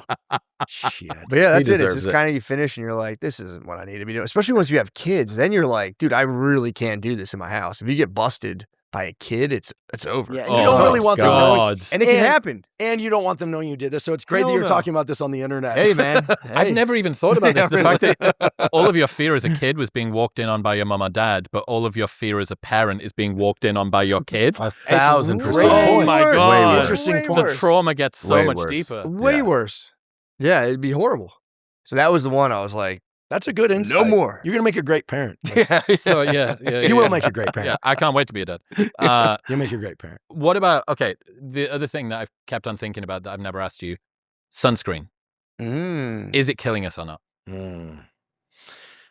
No, it's not killing us. Is it bad for, should we, is it, am I better to We'll go in not layers again, right? Couple things to know. Settle in. Sunscreen. Yeah, I won't do the this whole rabbit podcast. hole's fucking, this is like Alex Jones shit. You need sunlight, not just for vitamin D. You want sunlight on your skin as much as possible in terms of days of your life that you can get it. That doesn't mean as much sunlight as possible. Why? UV light, right? Short wavelength light can damage the DNA in your skin cells. Yes, it can cause problems. You need a lot of it. So in order for that to happen, here's the interesting thing. The UV index is low when the sun is low in the sky. Very easy to remember. So early day and later day, UV index is low. How do you know it's low? Well, you can look on an app, you can Google it or whatever, chat GPT it. But if you can look at the sun and it's not painful to look at, typically that's because the sun is lower in the sky. There's something called Rayleigh scattering and a lot of the UV gets filtered out. Okay, so getting some sunlight in your eyes, as everyone's heard me say a million times before, but also on your skin in the early part of the day. And if you can in the later part of the day, great. In the middle of the day, the UV index is very high. So if you have pale skin that can burn easily, you want to be careful how much exposure you get at that time. Now, sunscreen. Okay, excuse me. Shielding from the sun can be accomplished by physical barrier, right? But there's stuff in the sun that's not short wavelength light, which is the reds and the ultraviolet and the near infrared stuff. Excuse me. Cut that. There's also wavelengths of light. This is my area, so we don't, keep it in. Fuck it. We make mistakes sometimes. I've made mistakes before. God forbid I would misspeak. All right. There are longer wavelengths of light in the sun. So the yellows, the oranges, the reds, the near infrared, and the infrared, which you can't see. That's the heat from the sun. And that stuff is really important for the mitochondria of your cells. And it actually can go through your body. This was demonstrated by my friend Glenn Jeffrey from University College London. Even if you have a t-shirt, that's the good stuff. Think of this like the high quality protein of sunlight. So you want that long wavelength light. It's not present in LEDs, okay? It's present in some incandescent bulbs. It's present in candlelight and firelight. It's present in sunlight. So you want that stuff. So you don't want to completely shield yourself from the sun, but if you're wearing a light t-shirt like that, or like that, or like that, some of that's going to get through and into your body. But if it's appropriate for where you're at, you take off your shirt and get some more of your skin, that's great to do as long as you don't burn. Sunscreen typically blocks the UV, okay?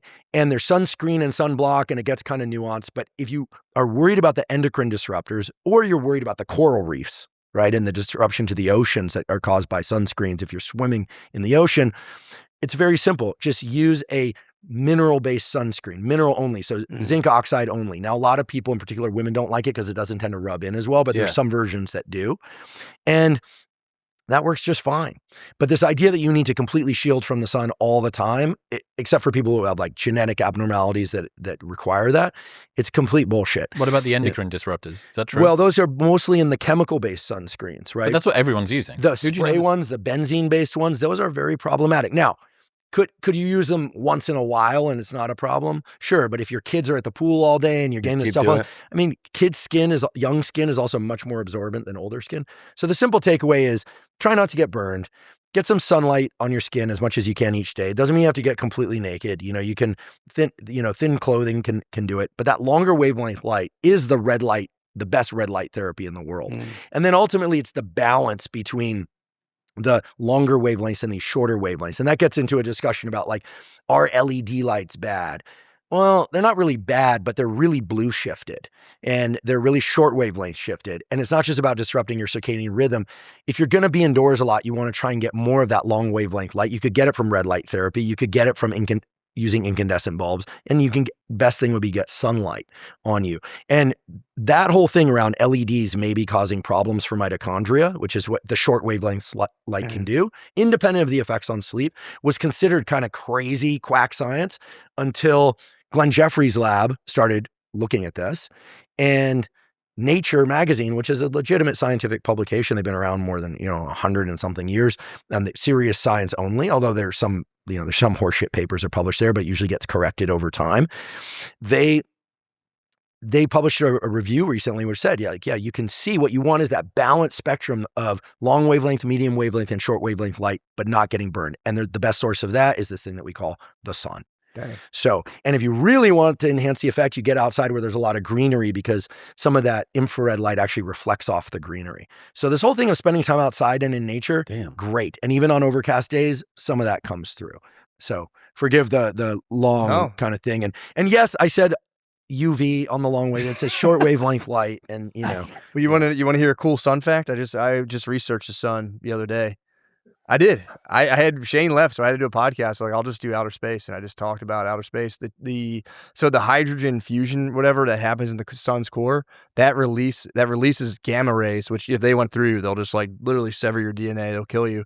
They bounce around in the sun's core. That original light that's originated in that reaction bounces around the core for like 17,000 to 100,000 years in the core. Then it gets to the surface and shoots out in like 8 seconds. And no one knows like what's going on in there. But if it didn't do it, we would just die.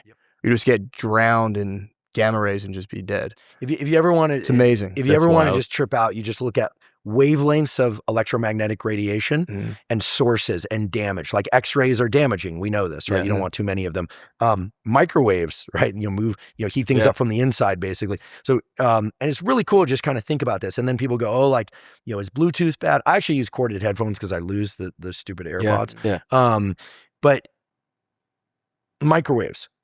Question: do you stand in front of the microwave when it's going? Hell no. Yeah, interesting. We're completely relying on the shield. Yeah, the literal see-through piece of We have a lot of trust. The other thing that we completely trust, I always trip out on this stuff, is like when the elevator door is closing. Yeah, and it's gonna go up or down, and that door is like huge. Yeah, and people go to let somebody on. Yeah. Think about it if it didn't stop. I know, and you're just like ripped in half. But we trust it. We trust it. Yeah, we just trust it.